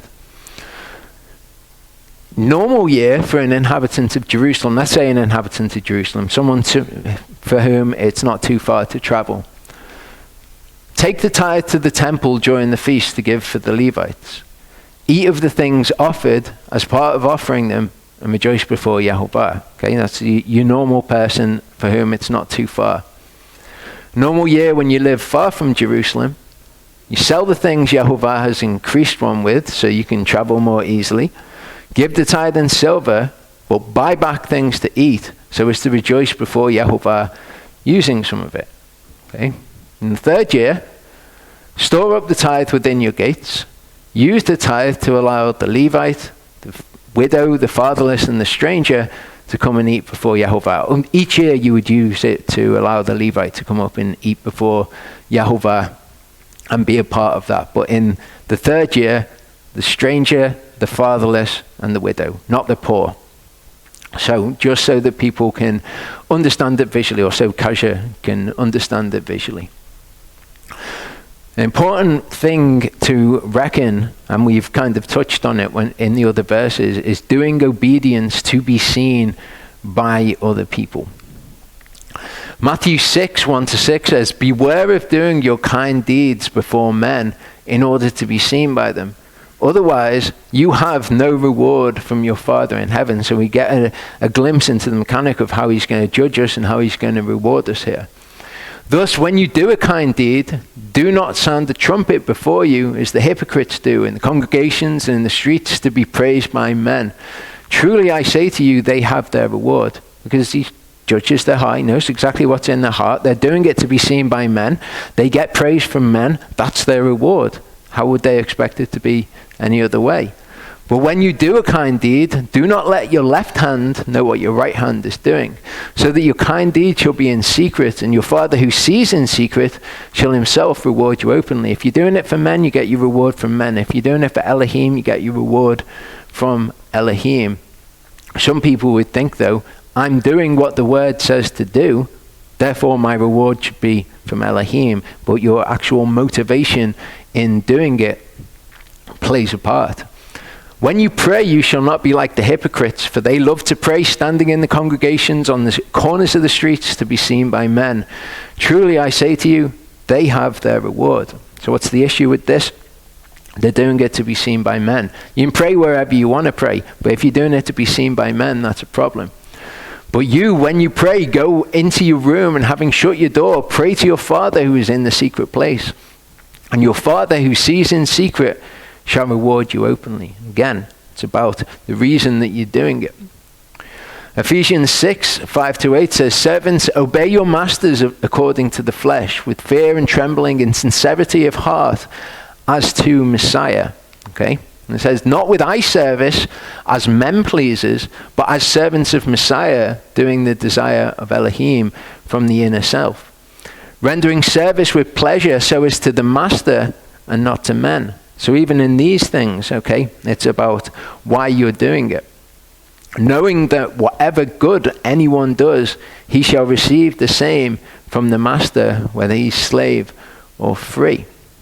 Okay, another important part in all of this business to do with judgment is confessing when we have been wrong before YHVH. Leviticus 5 verse 5 says, it shall be when he is guilty of one of these that he shall confess that in which he sinned. Now I'm showing you loads of areas in which people can stumble, in which the word is going to judge their heart. And people fall foul of this all the time. When they realize that they're guilty of something, they don't acknowledge that they're guilty and turn from it. What they do is they try to twist the word to fit in with how they were before. Like almost like they recognize that it would be terrible for them to have done something wrong before YHVH, but instead of seeking to find what is right before him, they want to make their actions somehow right. Proverbs 28 verse 13, he who hides his transgressions does not prosper, but he who confesses and forsakes them finds compassion. Okay, you conceal the fact that you've transgressed. You kind of try to make it so that you haven't transgressed by using his word. He'll judge your heart for it. So if you say, behold, we knew it not. Okay, we know this verse. Proverbs 24 verse 12. If you say, see, we did not know this. This is different. Not knowing something is different. Would not he who weighs the hearts discern it? He who watches over your soul, would he not know it? He's going to know whether you knew something or whether you didn't know something. And shall he not repay man according to his work? So we've got to be very careful when we're talking about issues of our conscience, whether or not we've deceived ourselves, whether or not we'd like to believe the word to say one thing over another, and that makes us not careful to guard the Shabbat or not careful to guard whichever one of his commands. There's going to be a plethora, just incredibly nuanced how he's going to do it. Luke 12, 47-48. That servant who knew his master's will and did not prepare, nor did according to his will, shall be beaten with many stripes. But he who did not know, yet did what deserved flogging, shall be beaten with few. Okay, so if you know and you absolutely rebel against it, that's going to be a matter for severe punishment. But if you didn't know and you did something that was wrong, you'll be beaten with few stripes. To whom much is given, from him much shall be demanded, and to whom much has been entrusted, from him much more shall be asked. So we think it's just going to be this straight matter when we appear before YHVH of, did you do the things in the Torah? Did you do this? Did you do that? But it's not. It's going to be incredibly nuanced. Leviticus 5 verse 7, when any soul sins and has done what is not to be done against any of the commands of Yehovah, though he knew it not, he shall be guilty and shall bear his crookedness. Okay, he didn't know, he did what was deserving of stripes. You'll be beaten with few. It will be a less severe punishment.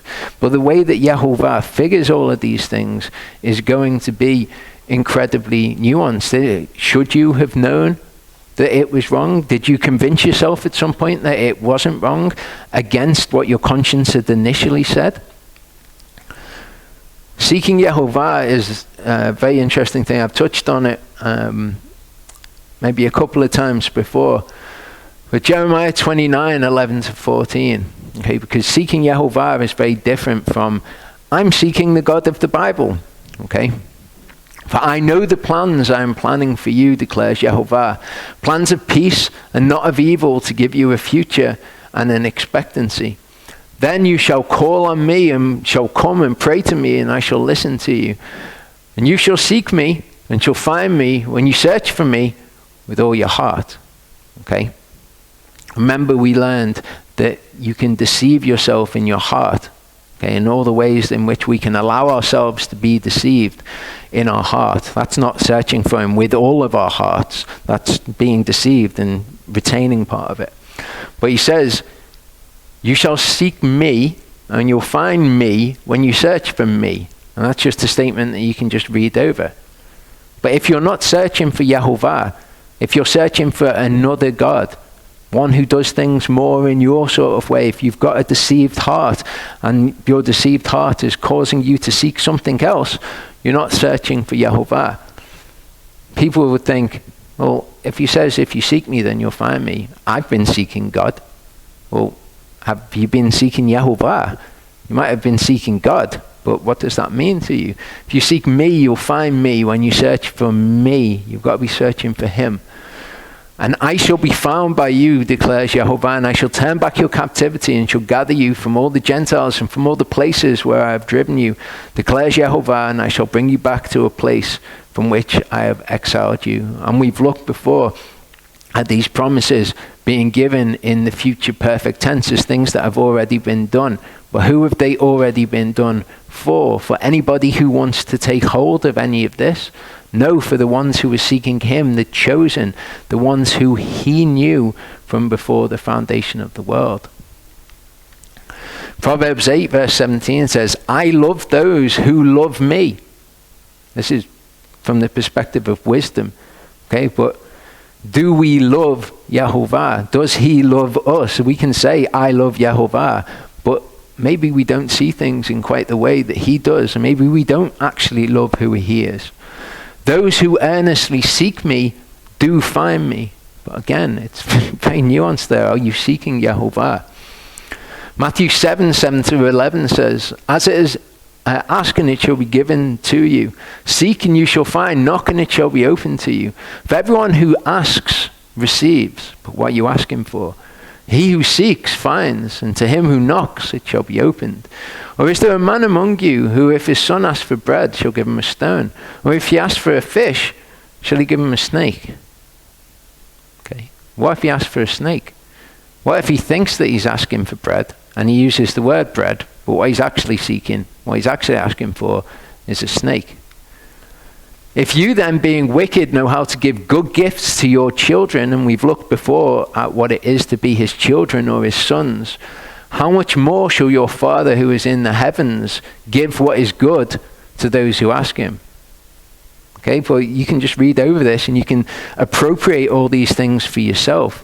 But are you asking him for what is good? Or are you actually asking him for a snake, and you'll go through your entire life thinking you're asking for what is good and that he's been giving it to you? John 14 verse 15, if you love me, you shall cherish my commandments. If you love me. Okay, do you cherish his commands? You cherish everything in the word? Well, if you loved him, then you would. Maybe there's a problem.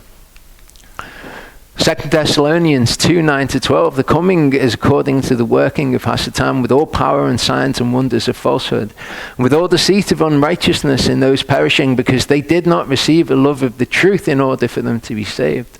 And so many people think that they love the truth. So many people think that they love the truth. I have got a love for the truth.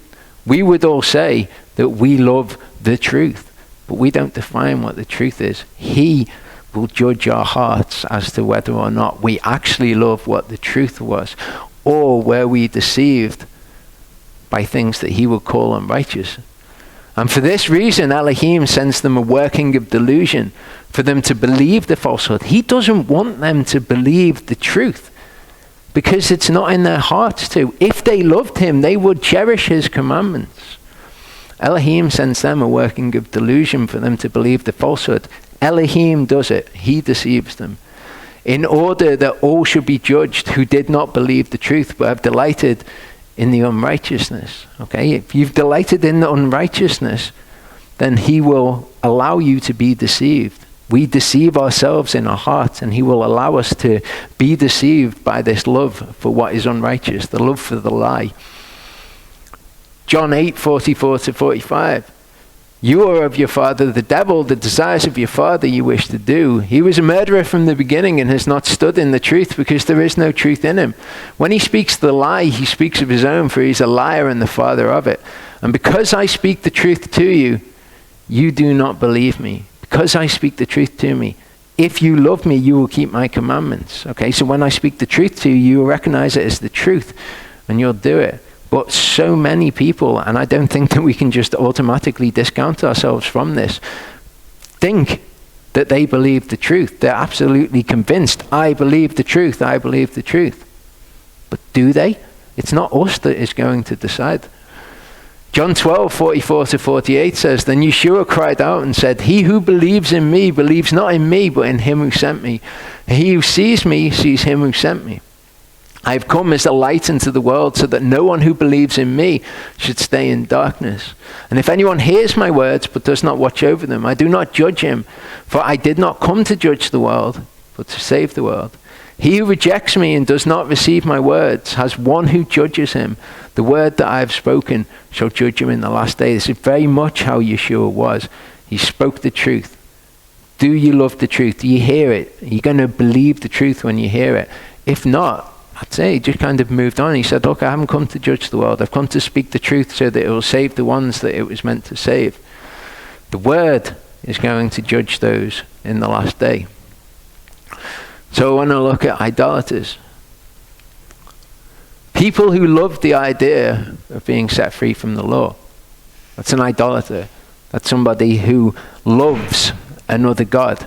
Somebody who worships another God. So when this truth is spoken to them, when the word is spoken to them, they hear all sorts of things in the word that pop out to them, like things that Paul says.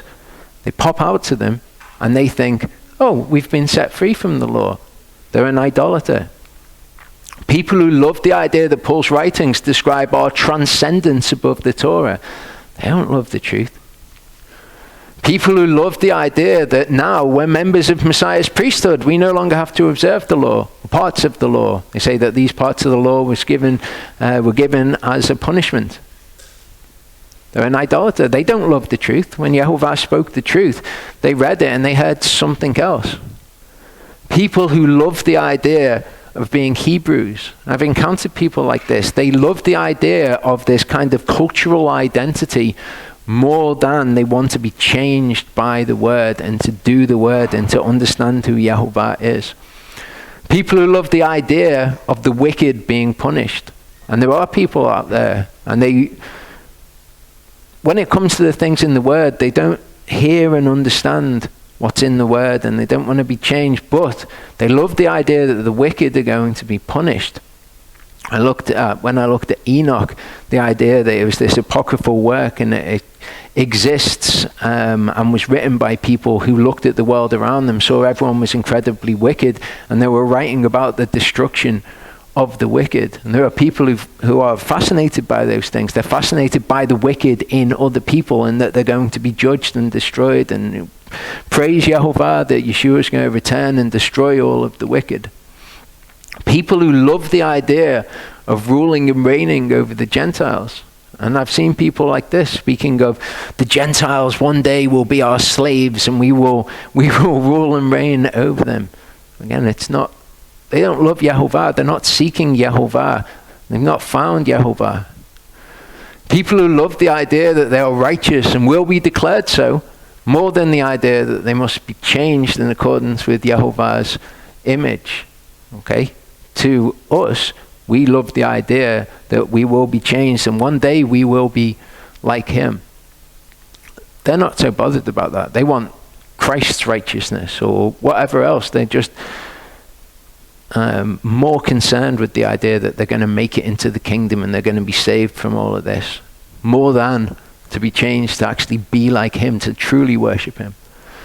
People who love the book of Enoch because it adds intrigue to the Bible. No problem with people just that like the book of Enoch. Okay, that's not the point. Point is that some people love the picture of Yehovah that it paints. They read about Yehovah in the book of Enoch and they're like, that's the God that I love. Or because it adds intrigue to the Bible. The Bible, the manna wasn't enough.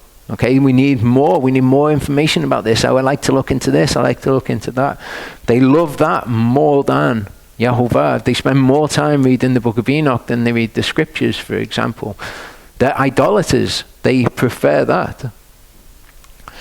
The point that I really want to make with this is that you'll never convince anyone of anything that's not already in their hearts. It's almost like, I don't know, like when I will speak certain things, I'll just think, why am I even speaking these things? Because the people that I'm speaking it to, I can see Jeff nodding, you know what it's like. Why am I speaking these things? Because the people that I'm speaking them to, they just don't really care. Either they get it already and they're going to do it, or they don't get it already and they're not going to do it. And what's the point in me saying this to them? Well, like Yehovah said to Ezekiel when he sent him out, he said, I'm sending you to a hard-headed and rebellious people, and they're not going to understand the things that you're saying. But go and tell them anyway. Because if you don't tell them, then their blood's going to be on your hands. But this is really important for people to, when you're talking to people, realize that to go and speak the truth to them is important. Speaking the truth is important. You're not responsible for their reaction, though. And if they react in a way that they reject the truth, beyond that, what you've already done, there's nothing that you can do for them because they love something else. They hate Yehovah of the scriptures. Titus 3, 8-11. Trustworthy is the word, and in this regard I wish you to strongly affirm that those who have believed in Elohim should keep their minds on maintaining good works. This is good and profitable to men. Okay? This is actually something which is going to do something, like concentrate on yourself, do what is good. Keep away from foolish questions, genealogies, strife and quarrels about the Torah. They're unprofitable and useless. If you speak the truth to them and they don't understand from just that Torah and the prophets, like we were speaking about the other week, then they don't understand. It doesn't matter what happens. If somebody was to raise from the dead, it's not going to convince them because they've heard the truth and they've rejected it.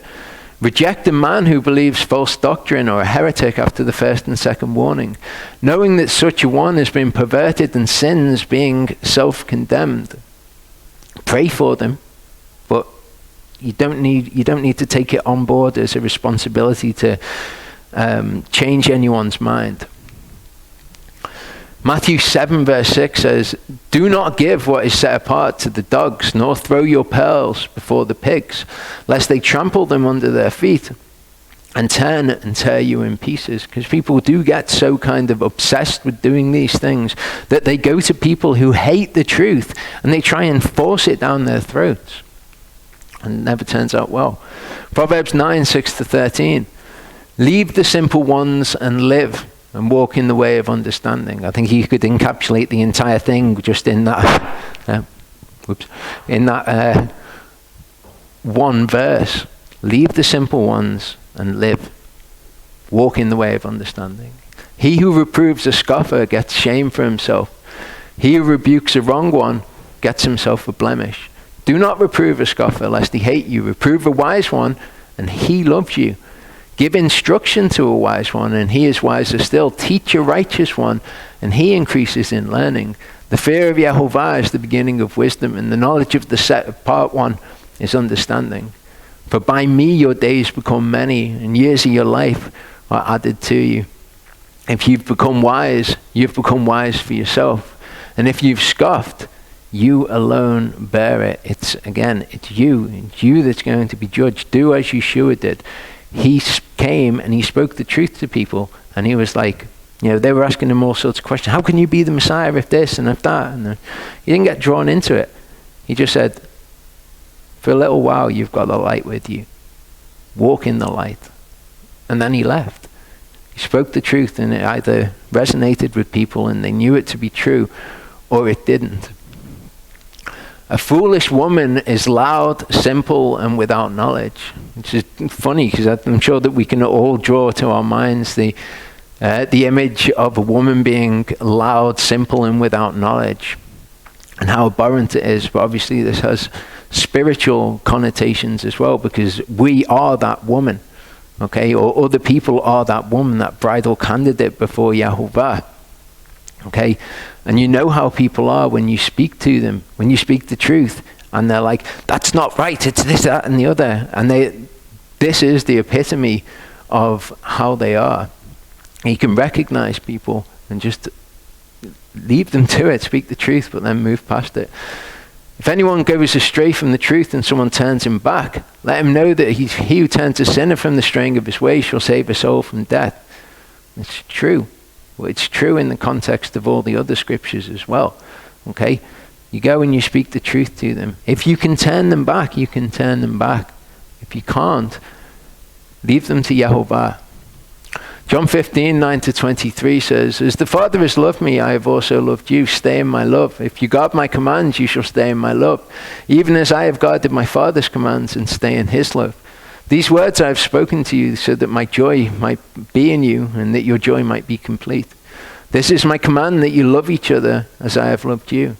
No one has greater love than this, that one should lay down his life for his friends. You are my friends if you do whatsoever I command you. No longer do I call you servants, for a servant does not know what his master is doing. But I've called you friends, for all teachings which I have heard from my Father I have made known to you. You did not choose me, but I chose you, and appointed you that you should go and bear fruit. He has chosen the ones who know him. He's chosen the ones who choose him, who are seeking him. He's chosen them all already. We can't make them choose him. They did not choose him. He chose them, and that's the way round that it works. If we're going after all of these people saying, you've got to choose Yeshua, you've got to choose Yeshua, like, well, they can't choose him. He's chosen them based on their characteristics, based on who they are, based on if they love the truth. He's already chosen them. These words I command you so that you love one another. Very simple in the things that he said. Very simple, just kind of said things, dropped them and walked on. If the world hates you, you know that it hated me before it hated you. If you were of the world will love its own. But because you are not of the world, but I chose you out of the world, for that reason the world hates you. Remember the word that I said to you, a servant is not greater than his master. If they persecuted me, they shall persecute you too. If they've guarded my word, they would have guarded yours too. If they got it, then when you said it to them, they would have understood. If they guarded my word, when you spoke the truth to them, they would guard your word too, because they would be the same. But all this they shall do to you because of my name, because they do not know him who sent me. And this is the way of the world. Regrettably, you will never change anyone's opinion unless it's already in their hearts, and when you show them the truth, they want to walk in that. You will never change what anyone thinks. If I had not come and spoken to them, they would have no sin. But now they have no excuse for their sin, which is interesting when you consider why he wanted Ezekiel to go and speak to people. He who hates me hates my Father as well. He who hates you, if you're speaking the truth, hates our Father, hates Yeshua, hates the truth. 2 Peter 2 verse 9, Yehovah knows how to rescue the reverent ones from trial and to keep the unrighteous unto the day of judgment to be punished. And we just keep wanting to get in the way and change it round and be like, no, these people must be saved. But it's not how Yehovah sees things. It's not how he judges things. So to put it all together, Romans 2, it's actually all of Romans 2, I believe. Therefore, O man, you are without excuse, everyone who judges, for in which you judge another, you condemn yourself, since you who judge practice the same wrongs. If you say, this is wrong, then that's your judgment on it. If you then go on to do that, then you are condemning yourself. Okay? We know that the judgment of Elohim is according to truth against those who practice such wrongs. So you're holding these things in your head, just like the people who had made the coals out of the piece of wood, and they were like, maybe I'll make the rest of this into an idol. Okay, you're holding the two pieces of information that you need in your head. Doing that is wrong. Elohim judges those who do those things. And do you think, O man, that you who judge those practicing such wrongs and doing the same, that you shall escape the judgment of Elohim? Or do you despise the riches of his kindness and tolerance and patience, not knowing that the kindness of Elohim leads you to repentance? Okay, got those two pieces of information, but you somehow are behaving contrary to that. Again, it's believing the word. If you believe those two pieces of information and you actually believe them, you can't operate outside of that. Do you think that you shall escape the judgment of Elohim? That would be the only conclusion. But according to your hardness and your unrepentant heart, you're treasuring up for yourself wrath in the day of wrath and revelation of the righteous judgment of Elohim, who shall render to each one according to his works. Everlasting life to those who by persistence in good works seek for esteem and respect and incorruptibility, but wrath and displeasure to those who are self-seeking and do not obey the truth, but obey unrighteousness.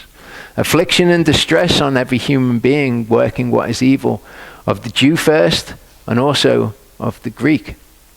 But esteem, respect, and peace to everyone working what is good, to the Jew first and also to the Greek. Okay? And not just according to their knowledge of these things, as we've seen. Perhaps they're deceiving themselves in their hearts. For there is no partiality with Elohim. As many as sinned without Torah shall also perish without Torah, and as many as sinned in the Torah shall be judged by the Torah. For not the hearers of the Torah are righteous in the sight of Elohim, but the doers of the Torah shall be declared right. Okay, so he's talking about the Jew and the Gentile, essentially. As many as sinned without the Torah, this is the Gentiles who are sinning, will perish without the Torah. As many as sinned in the Torah will be judged by the Torah. Not the hearers of the Torah are righteous, but the doers of the Torah shall be declared right. For when Gentiles who do not have the Torah, by nature do what is in the Torah, although not having the Torah, they're a Torah to themselves. So they are guiding themselves in right and in wrong. If they're doing what the Torah says to do, that's always going to be good in Yehovah's eyes. Who show the work of the Torah written in their hearts. They show that that's what they love.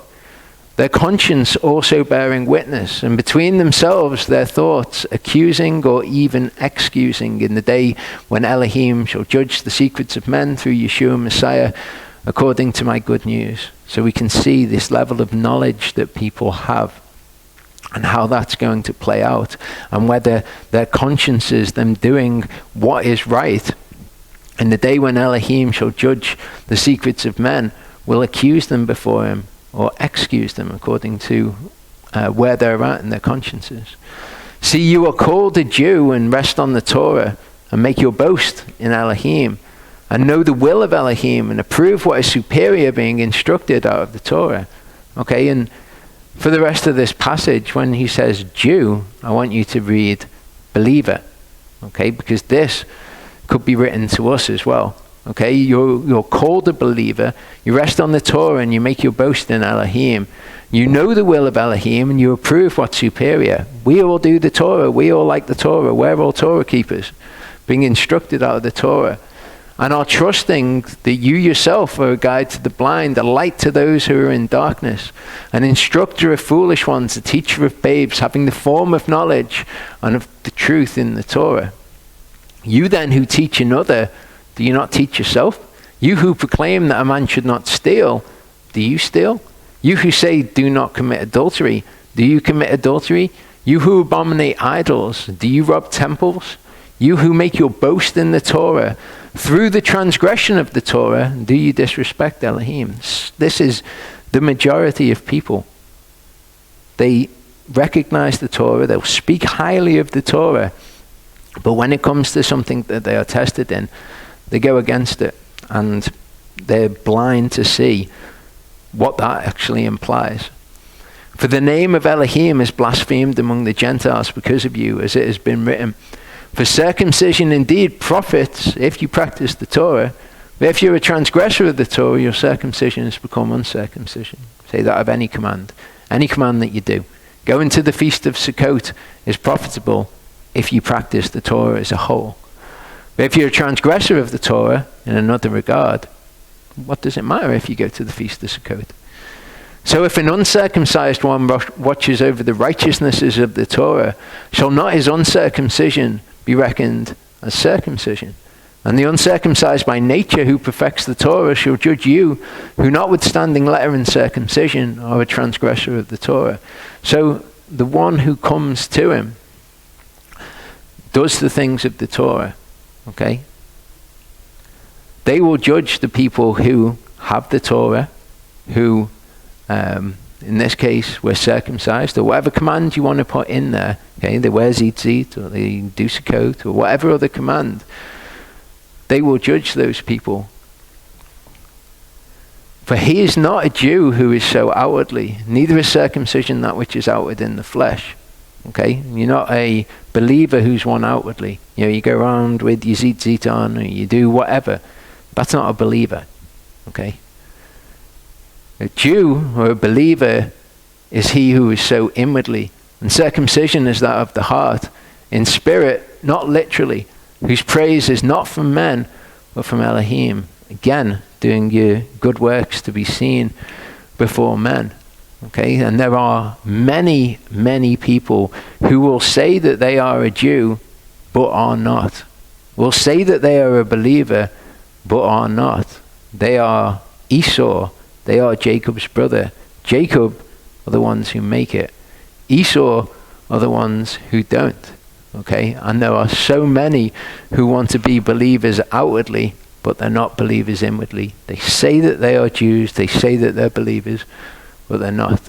So, final bit. Why is the path so narrow? Matthew 7:13-14. Enter in through the narrow gate, because the gate is wide and the way is broad that leads to destruction, and there are many who enter in through it. Because the gate is narrow and the way is hard pressed, which leads to life, and there are few who find it. Okay? The narrow gate. There are few who find the narrow gate. He was going through the cities and villages, teaching and journeying towards Jerusalem. Someone said to him, Master, are there few who are being saved? And he said to them, strive to enter in through the narrow gate, which few actually find, but strive to enter in through this narrow gate. Many, I say to you, shall seek to enter in. So these are people who found the narrow gate. They've identified what it is. They'll seek to enter in, but they won't be able to.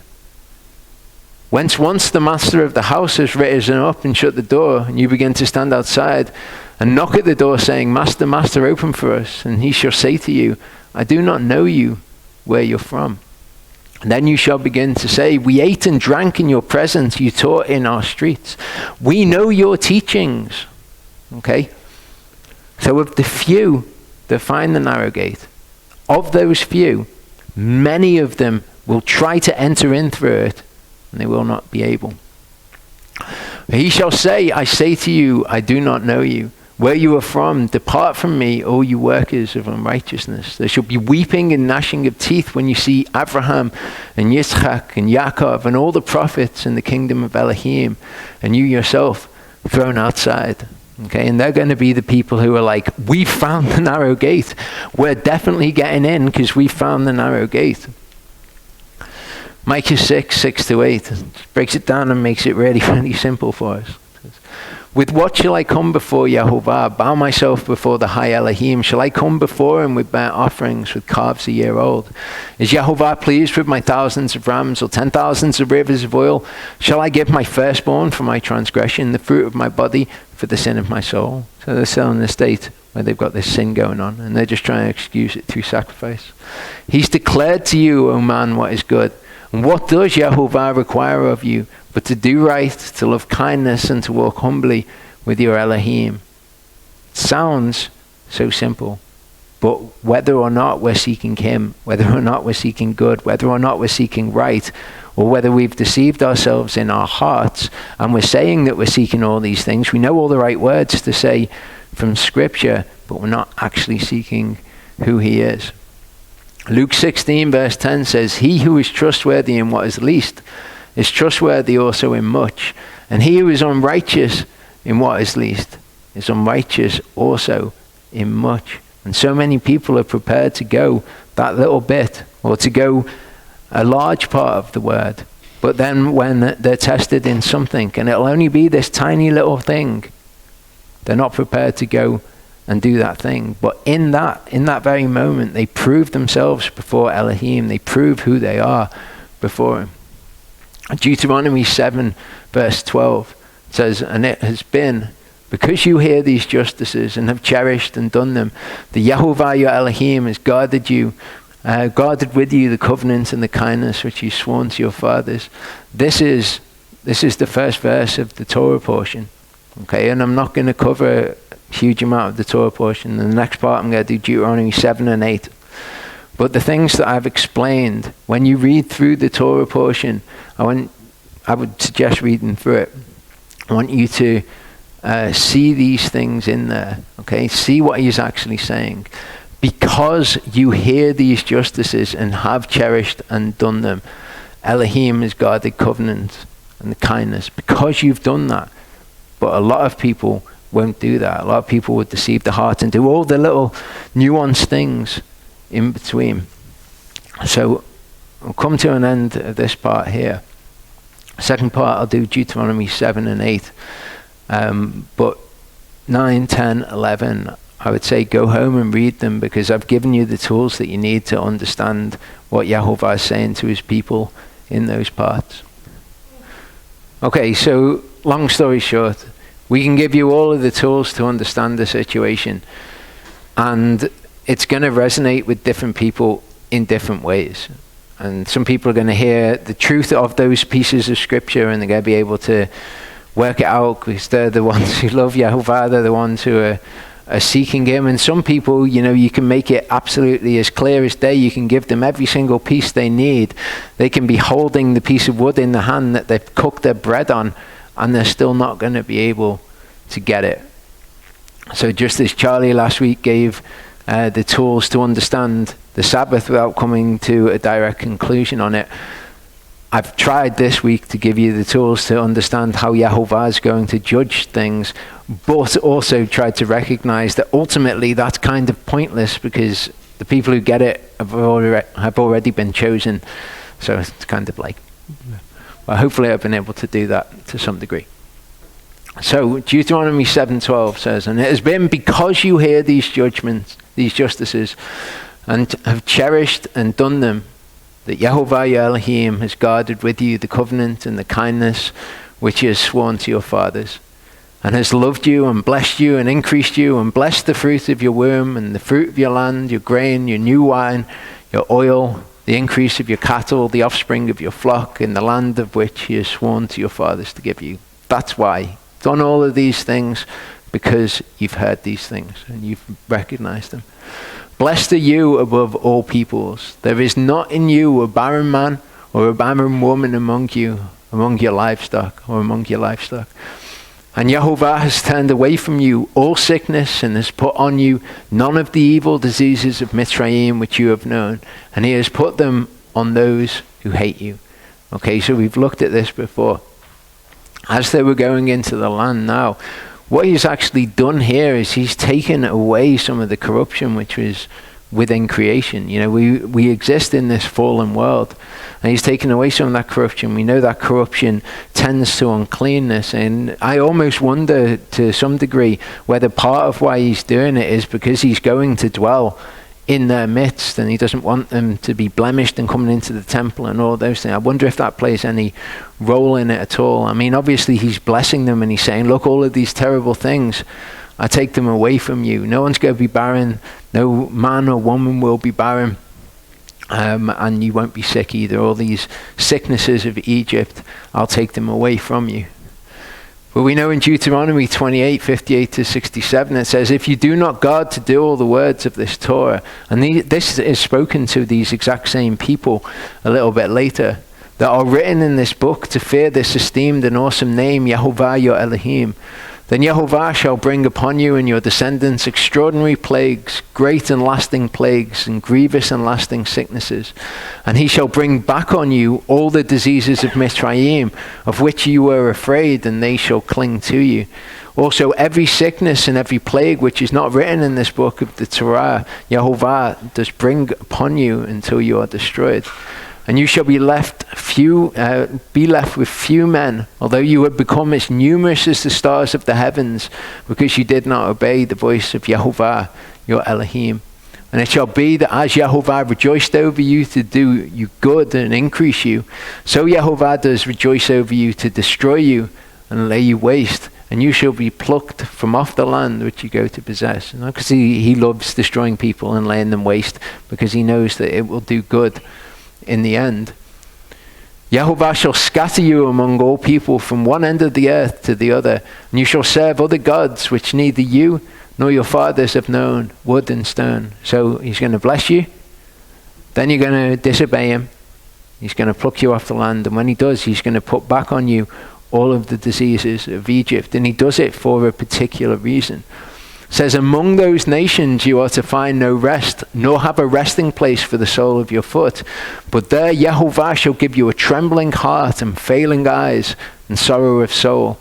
And your life shall be hanging in suspense before you, and you shall fear day and night and not be certain of your life.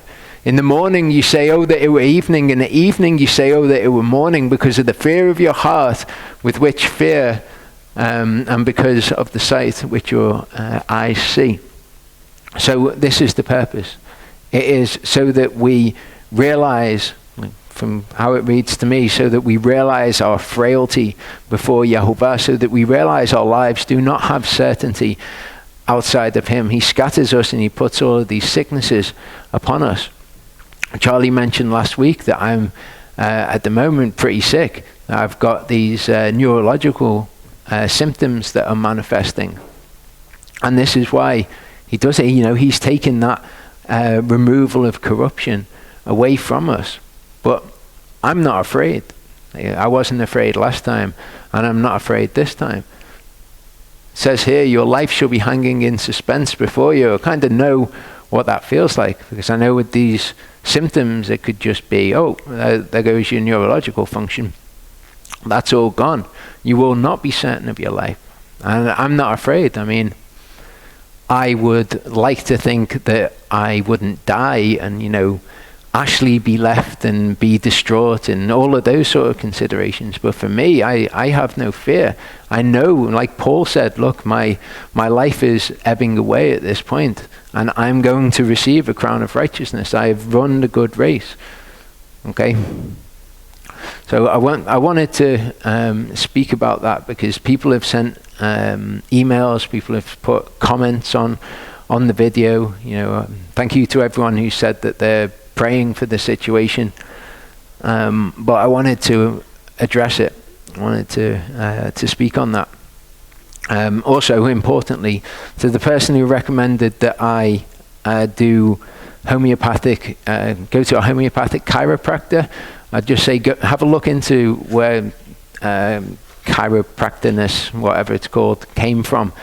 The guy who invented it said that he got it from the other world, and it was all spiritual in its conception. So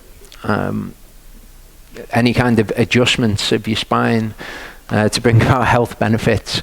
The person who invented it said that he got the knowledge from another spiritual realm. So I'd look into that if that's something that you're doing in your own life. But this is what he's done. Well, this is what he will do when we come into the land. He will take away those elements of corruption which make us sick. But right now in the nations, he's put all these things back on us as part of the curse of not being under his protection, not dwelling in his land. Verse 16 says, and you have consumed all the peoples whom Yehovah your Elohim is delivering over to you. Your eye has no pity for them, and you do not serve their gods, for that is a snare to you. When you say in your heart, these nations are greater than I am unable to drive them out. You are not afraid of them. You do surely remember what Yehovah your Elohim has done to Pharaoh and to all Mitzrayim. So the heart says, there's something to be worried about here. It doesn't say, your heart shall not say, these nations are greater than I. It says, when your heart says these things, when you're worried about all of these things, you are not afraid of them, because you remember what Yehovah your Elohim has done in the past. The great trials which your eyes have seen, and the signs and wonders, the strong hand and the outstretched arm by which Yehovah your Elohim brought you out. Yehovah your Elohim does so to all the peoples of whom you are afraid. And Yehovah your Elohim also sends the hornet among them, until those who are left, who hide themselves from you, are destroyed. You're not afraid of them, for Yehovah your Elohim, the great and awesome Ale, is in your midst. Encourage anybody who's in situations where their heart says to them, maybe this isn't good. You remember what it is that Yehovah your Elohim has done for you. You also remember what he has promised that he will do for you. You remember his word and his promises, and you're not afraid of them. Yehovah your Elohim has driven out those nations before you little by little. You are not allowed to destroy them at once, lest the beasts of the field become too numerous for you. But Yehovah your Elohim has delivered them over to you and destroyed them with a great destruction until they're consumed. I think this is quite an interesting concept, that Yehovah is not going to do everything at once, because maybe there's going to be some kind of unforeseen consequence to that you've not considered. Maybe he's doing things little by little because that's the way that it needs to be, and he wants to avoid something from happening that you can't see. And he has given their kings into your hand, and you've destroyed their name from under the heavens. No one is going to be able to stand against you until you have destroyed them. The carved images of their gods you do burn with fire. You do not covet the silver or gold that is on them, nor take it for yourselves, lest you be snared by it. For it is an abomination to Yehovah your Elohim. You do not bring an abomination into your house, or you have been devoted like it. You do utterly loathe and utterly hate it, for it is devoted. Again, it's talking about the chosen people, and it's interesting to me that Yehovah says, look, I've devoted this to destruction. I have hated this thing. You are to hate it too. You utterly loathe it and utterly hate it. Or you're devoted to destruction too. You're despised. God, to do every command which I command you today, that you might live and have increased and gone in and possessed the land of which Yehovah swore to your fathers. And you have remembered that Yehovah your Elohim led you all the way these 40 years in the wilderness, to humble you, prove you, to know what is in your heart, whether you cherish his commands or not. And he does humble you and let you suffer hunger, and does cause you to eat manna which you did not know, nor did your fathers know, to make you know. That's his purpose in it. He's making you know that Yehovah, that man does not live by bread alone, but by every word that comes from the mouth of Yehovah. Your garments have not worn out on you, and your foot not swelled these 40 years. Thus you have known in your heart that as a man disciplines his son, so Yehovah your Elohim is disciplining you. So he does these things to make us know. And thus you have known through these things that as a man disciplines his son, so Yehovah your Elohim, or chastises him, puts him on the right path through these things, corrects him. Therefore you have cherished the commands of YHVH your Elohim, to walk in his ways and to fear him. Therefore, because you have known these things, because he's done these to make you know. For YHVH your Elohim is bringing you into a good land, a land of streams of waters, of fountains and springs that flow out of valleys and hills. A land of wheat and barley, of vines and fig trees and pomegranates, a land of olive oil and honey, a land in which you eat bread without scarcity, in which you do not lack at all, a land whose stones are iron, and out of whose hills you do dig copper. And you have eaten and been satisfied, and have blessed YHVH your Elohim for the good land which he has given you. And I want to focus on this concept that we've got here and look at scriptures around this. Okay, look at what YHVH has brought to these people. Okay, fountain, springs, valleys, hills, wheat, barley, vines, fig trees, pomegranates, olive oil, and honey. You eat bread without scarcity. You don't lack at all. You dig copper out the hills. The stones are strong to build with. You've eaten and been satisfied, and you've blessed YHVH. Okay. I want you to think how different from people's conception in Christianity or in the mainstream church this is from a person who follows YHVH. Their kind of concept, and I know we've talked about this before, is that somebody should be living as a pauper, that they are not to be like this. Okay, that almost like this was for Israel, or maybe this is for us for the future. And that YHVH doesn't want to bless his children and have them living in abundance. So I want to talk about the idea of wealth and abundance, scripturally speaking. Where do riches come from? What is wrong when it talks about riches? It says, do not labor to be rich. Cease from your own understanding. Desiring riches is a problem. Don't labor to be rich. Cease from your own understanding.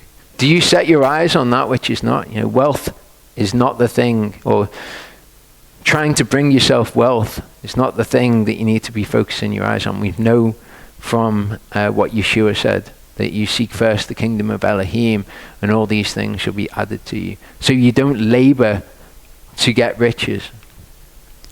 1 Timothy 6:6-10 says, but reverence with contentment is great gain. For we brought naught into the world, and it's impossible to take any out. When we have food and covering, we shall be satisfied with these. But those wishing to be rich, okay, those laboring to be rich, whose desire is to have riches and wealth, fall into a trial and a snare, and into many foolish and injurious lusts, which plunge men in ruin and destruction. Okay, I think that YHVH giving people, certain people, riches is a test. It's certainly a test for anyone. But when you have riches, then you have access to whatever it is that you would like to sin in. It can be a great test. What are you going to do with the things that YHVH gives to you? The love of money is a root of all kinds of evil. Okay, laboring to be rich again, for which some, by longing for it, have strayed from the belief and pierced themselves through with many pains. And you always hear people say, won't you, money is the root of all evil. No, it's not. It's longing for money. It's loving money. By doing those things, you can stray from the belief. Hebrews 13:5-6, let your way of life be without the love of money. Be satisfied with what you have. For he himself has said, I shall never leave you nor forsake you. So that we boldly say, YHVH is my helper. I shall not fear what man shall do to me. If you're laboring to be rich, you're not making YHVH your helper. Okay? If you're satisfied with what you've got, then you recognize that these things are coming from YHVH. But if you love money and your desire is to have money, then you will go astray into many injurious lusts. Ecclesiastes 5:10-20 says, he who loves silver is not satisfied with silver, nor he who loves wealth and increase. That too is futile. If you love those things, if that's your desire, you won't be satisfied with no matter how much you've got. Okay, You need to learn to be satisfied with whatever you have at that present moment and know that it came from Yehovah. And that is, in fact, kind of conversely, the way for Yehovah to bless you. With the increase of goods, there is an increase of those consuming them. What advantage then is there to their owners but to look on? Sweet is the sleep of a laborer, whether he eats little or much, but the plenty of rich does not let him sleep. Plenty of the rich, that's not going to give them sound sleep. But the laborer, whether he eats little or much, because of his labor, sleeps well. The value is in the labor. There is a sickly evil which I have seen under the sun, riches kept for their owner for his evil. But those riches perish through evil use. And he brings forth a son, and there is naught in his hand. As he came naked from his mother's womb, so he returns to go as he came. And from his labor which he goes into his hand, he takes none whatsoever. So it doesn't even profit him, and he ends up spending it on his evil, putting himself in a bad position with Yehovah. This too is a grievous evil. Exactly as he came, so he goes. And what gain has he since he toiled for the wind? All his days he also eats in darkness, and with much sorrow and sickness and wrath. So for all of the wealth that this person has wanted to amass for themselves, that they've then spent on their evil, not only have they not had anything at the end of the day, they've spent their days eating in darkness with sorrow, sickness, and wrath. So it's actually done them harm in the end. See what I have seen. It is good and pleasant for one to eat and drink and to enjoy the good of his labor in which he toils under the sun all the days of his life, which Elohim gives him, for it is his portion. Okay, it's good and pleasant to do that and to enjoy the fruits of your labor. It's what Elohim has given to the person. Further, when Elohim has given any man riches and wealth, permitted him to enjoy them and to receive his portion and rejoice in his labor, this is a gift of Elohim.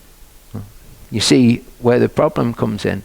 It's laboring for these things. If Elohim decides this is your portion, I will give you abundance and wealth. It's good. It's a gift from Elohim.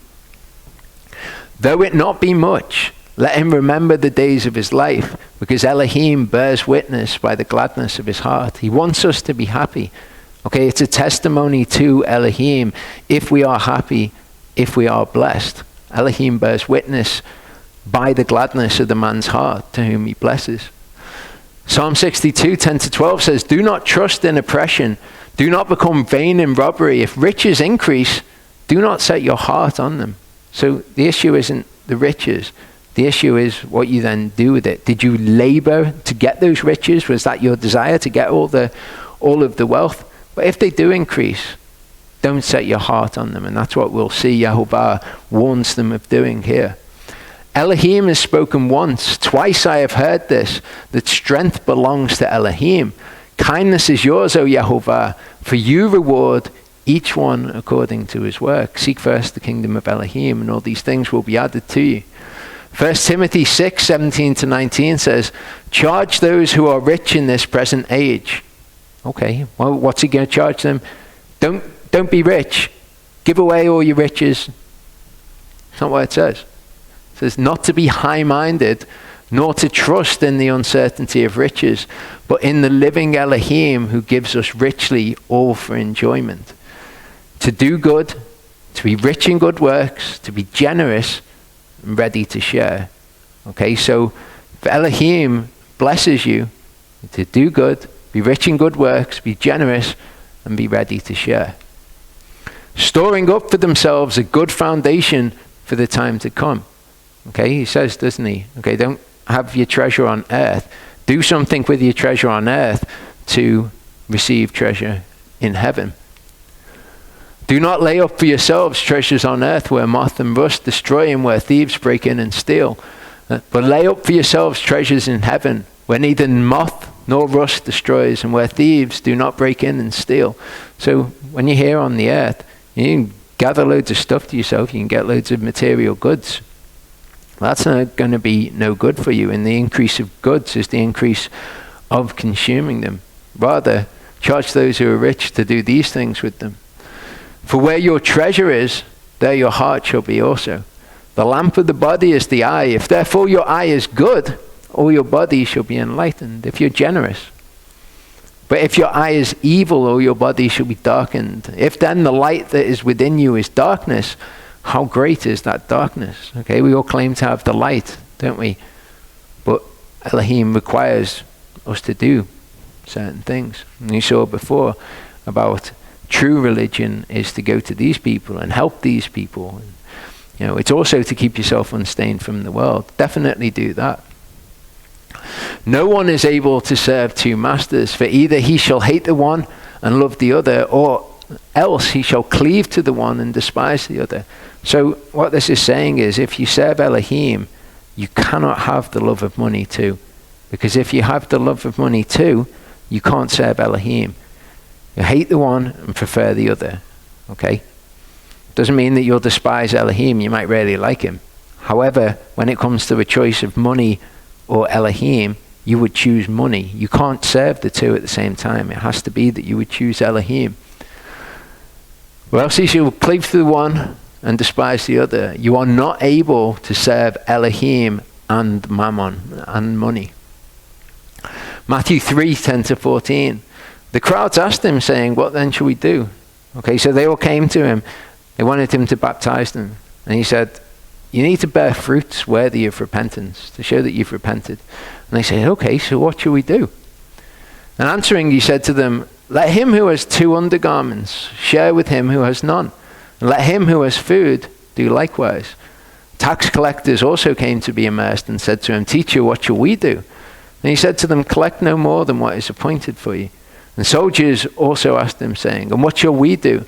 And he said to them, do not intimidate anyone or accuse falsely and be satisfied with your pay. But all of these things are about how they deal with the material things in the world. And these are the fruits that are worthy of repentance. Okay, if you've got something, share with someone who doesn't have. I think that I think people, when they think of, I'm to give to the poor, they think, well, I haven't got much money myself. Well, okay, but you have and the other person doesn't.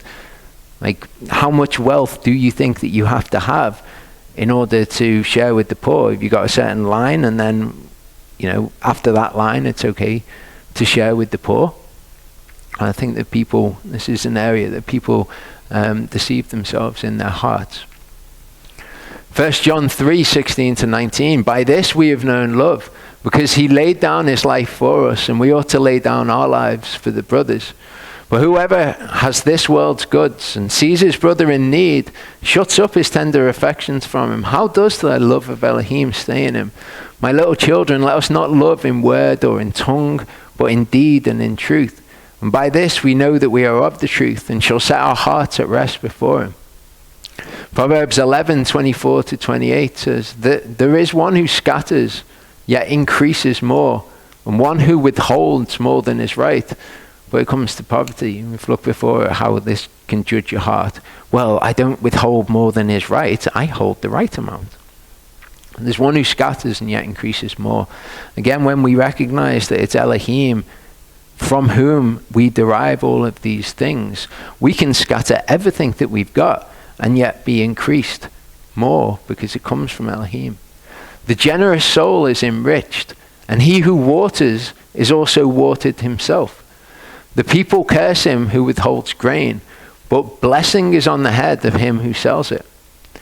He who earnestly seeks good seeks what is pleasing, but to him who seeks evil, it comes to him. He who trusts in his riches falls, but the righteous flourish like a leaf. I don't know, it's just one of those things again that people either say it or they don't they? They just do what is righteous, and these things will come to you and you will be looked after. There is no situation in which we could ever say, I do not have enough to give to this poor person who I see on the street. Just don't have enough. I'd like to, but I need to go home and I need to pay me this and that and this. Go into a shop and buy a sandwich for, it's just kind of crazy the way that people think about these things. Again, if you can see it, you can see it, and if you can't, you can't. Luke 12:16-21 says, he then spoke a parable to them, saying, the land of a certain rich man yielded well. And he was reasoning within himself, saying, what shall I do? Because I have no room to store my crops. And he said, I'm going to do this, pull down my storehouses, build greater, and store all my crops and my goods there. Then say to myself, soul, you have many goods laid up for many years. Take your ease, eat, drink, and rejoice. But Elohim said to him, you mindless one, this night your soul shall be demanded from you. And who shall own what you've prepared? So is he storing up treasure for himself and is not rich towards Elohim. Okay, so what's the key thing? What does all of that hinge upon?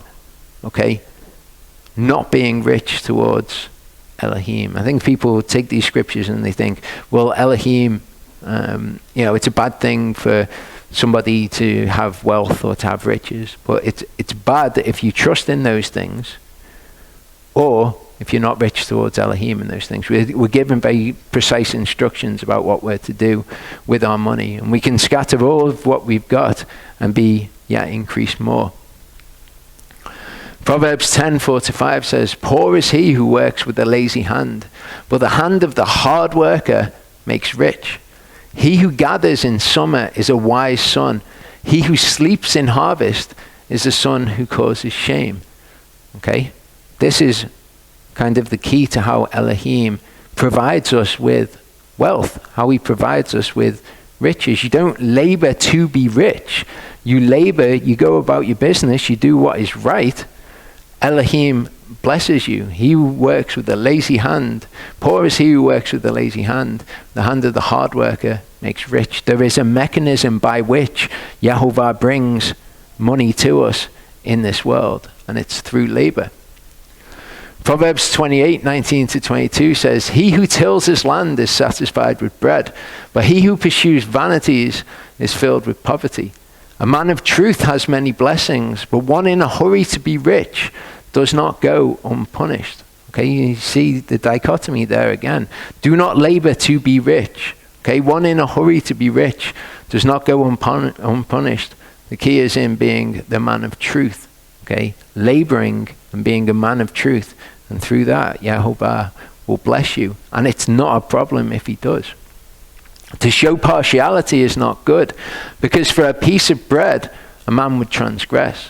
A man with an evil eye, okay, somebody who is stingy, not a generous person, runs after wealth and does not know that poverty awaits him. And again, it's just one of those things. You either see it or you don't see it. People, you could explain this to the people of the world until you were blue in the face and they would never actually get this dynamic. If you run after wealth, you're going to end up in poverty.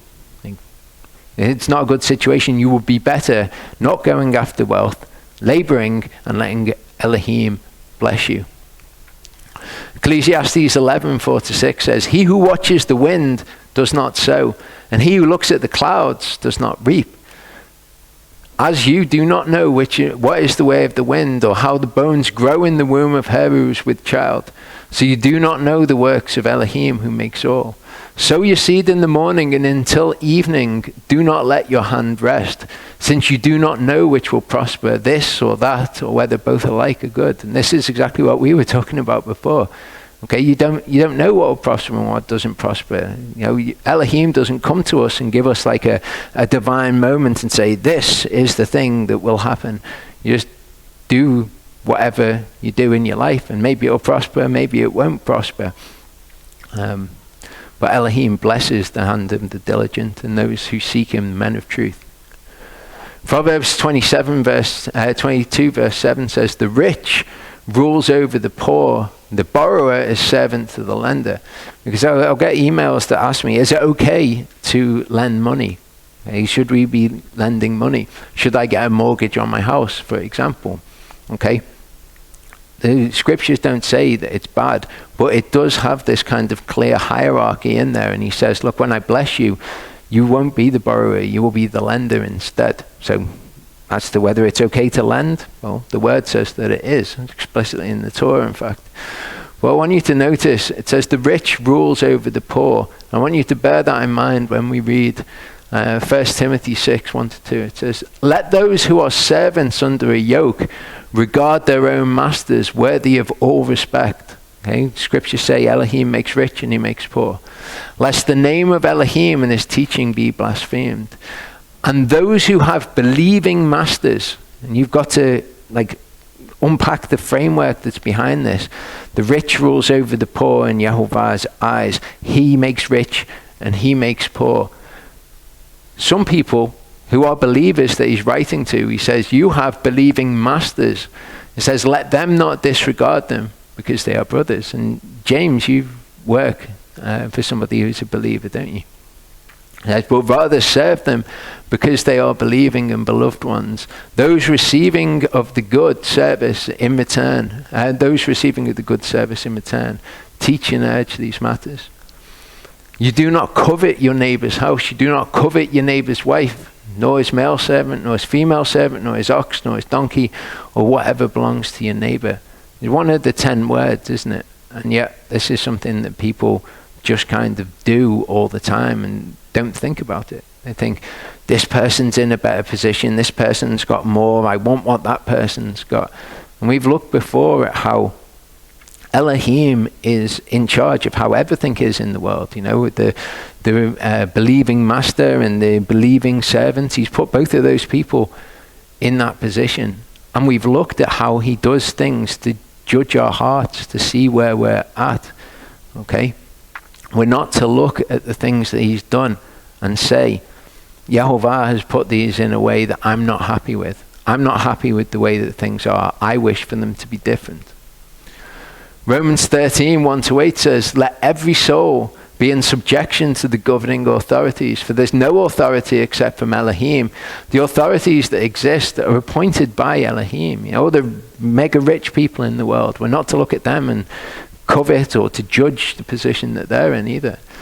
So he who opposes authority withstands the institution of Elohim, and those who withstand shall bring judgment on themselves. For those ruling are an object of fear, not to good works, but to evil. Do you wish to not be afraid of the authority? Do the good, and you shall have praise from it. For it is a servant of Elohim to you for good.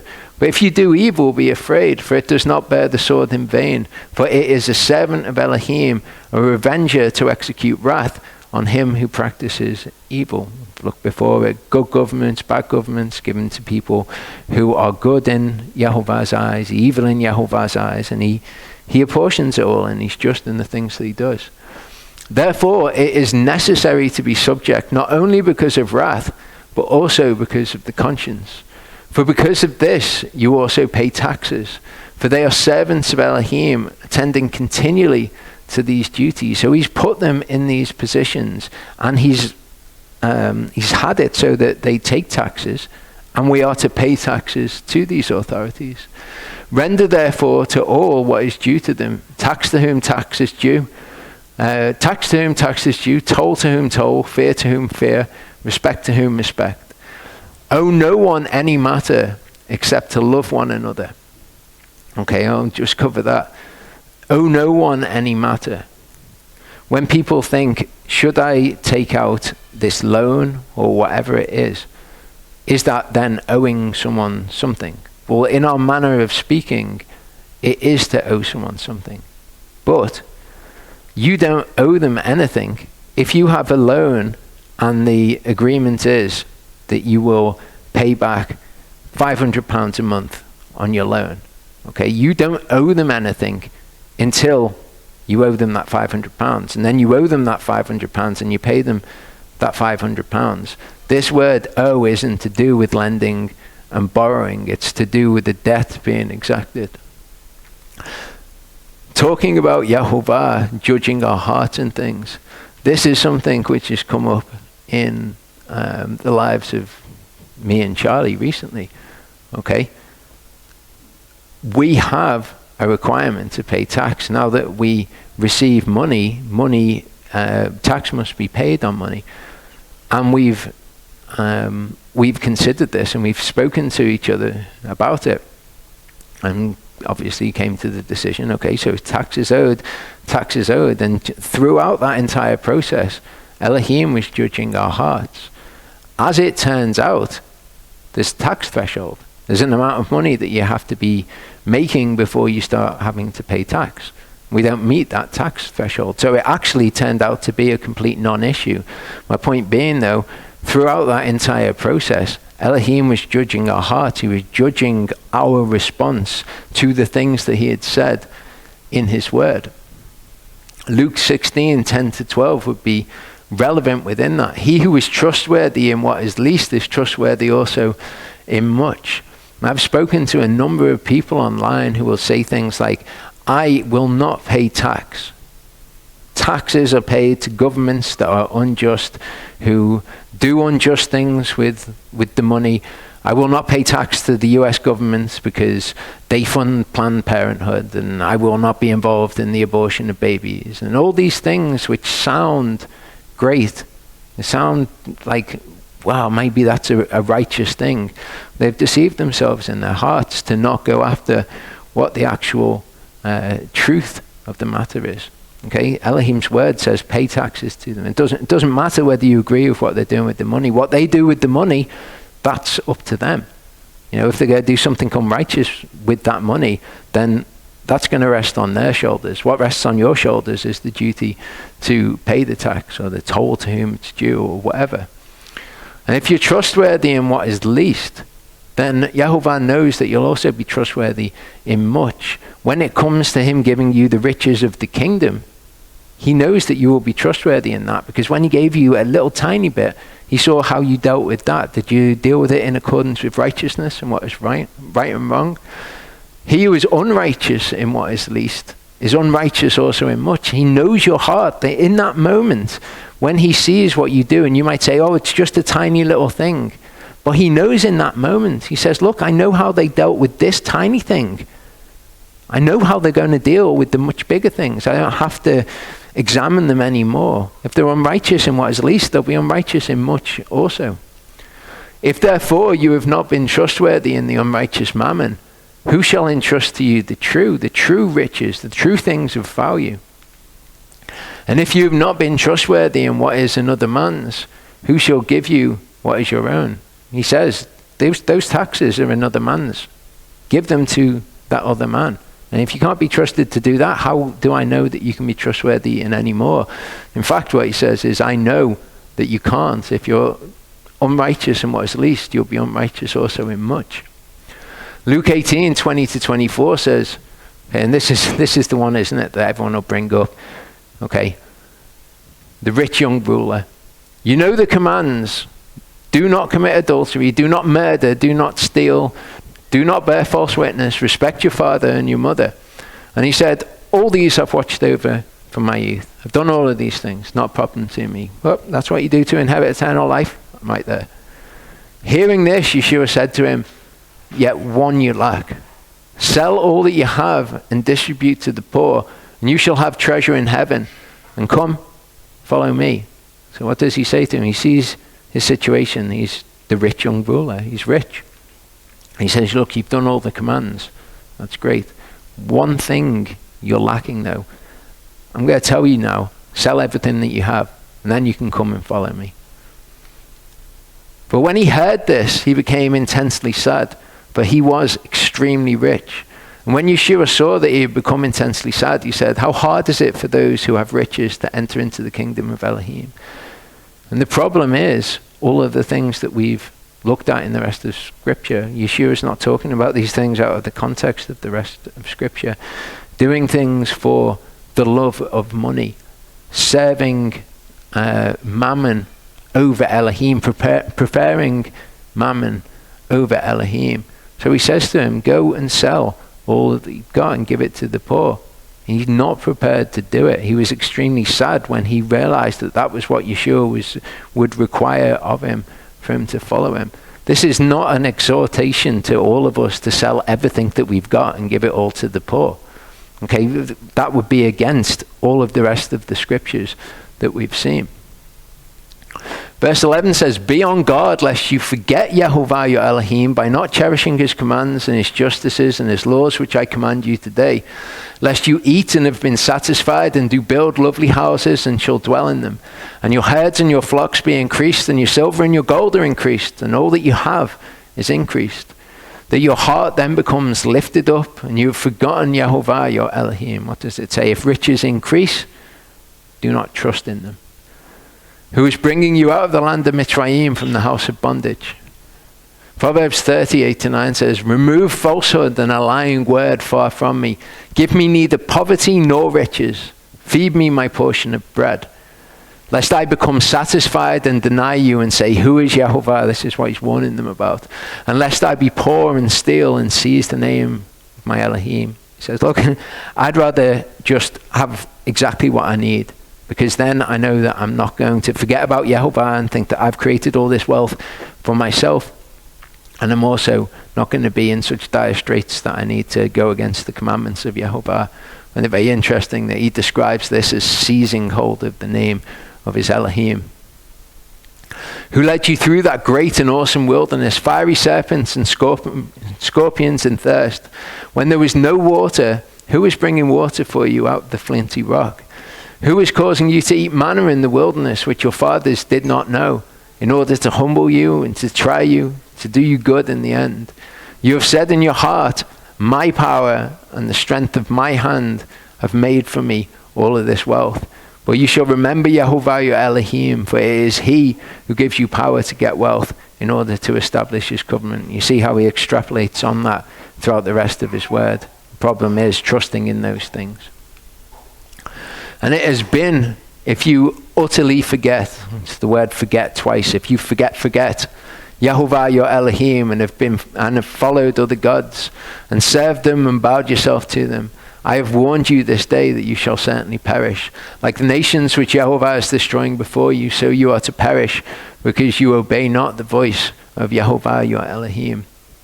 And like I said before, I've given you the tools now to understand the rest of the things that are in the Torah portion.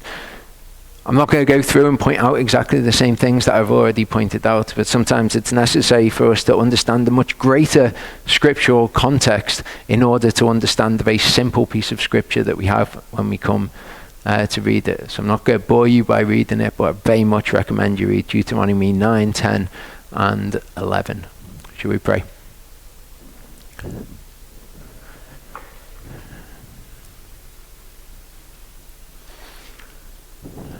Father, I ask for your mercy and judgment. I know that you're compassionate and you're kind and you're patient. I ask, Father, if there's anything in our lives that we need to be aware of, that you'd point it out to us and you'd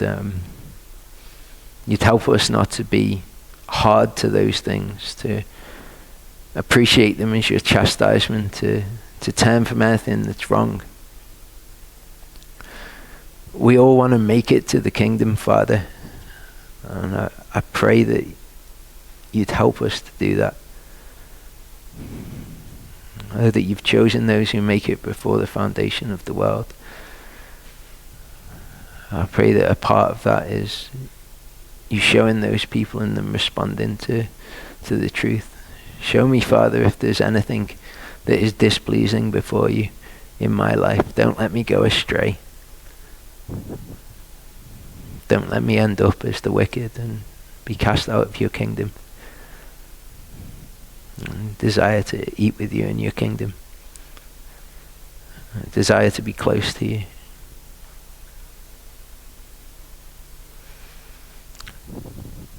Thank you for your word, Father, and for the guidance and the chastisement that you give us through it.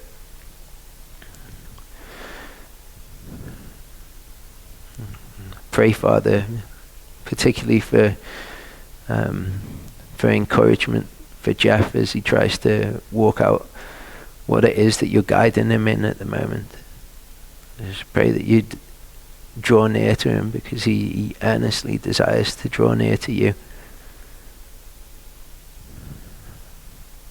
Thank you for the signposts along the way to show him that he's on the correct path. I'd ask you, Father, just to encourage him and to allow him to see you in these things. Thank you for being a part of our lives, all of us that are here. Amen.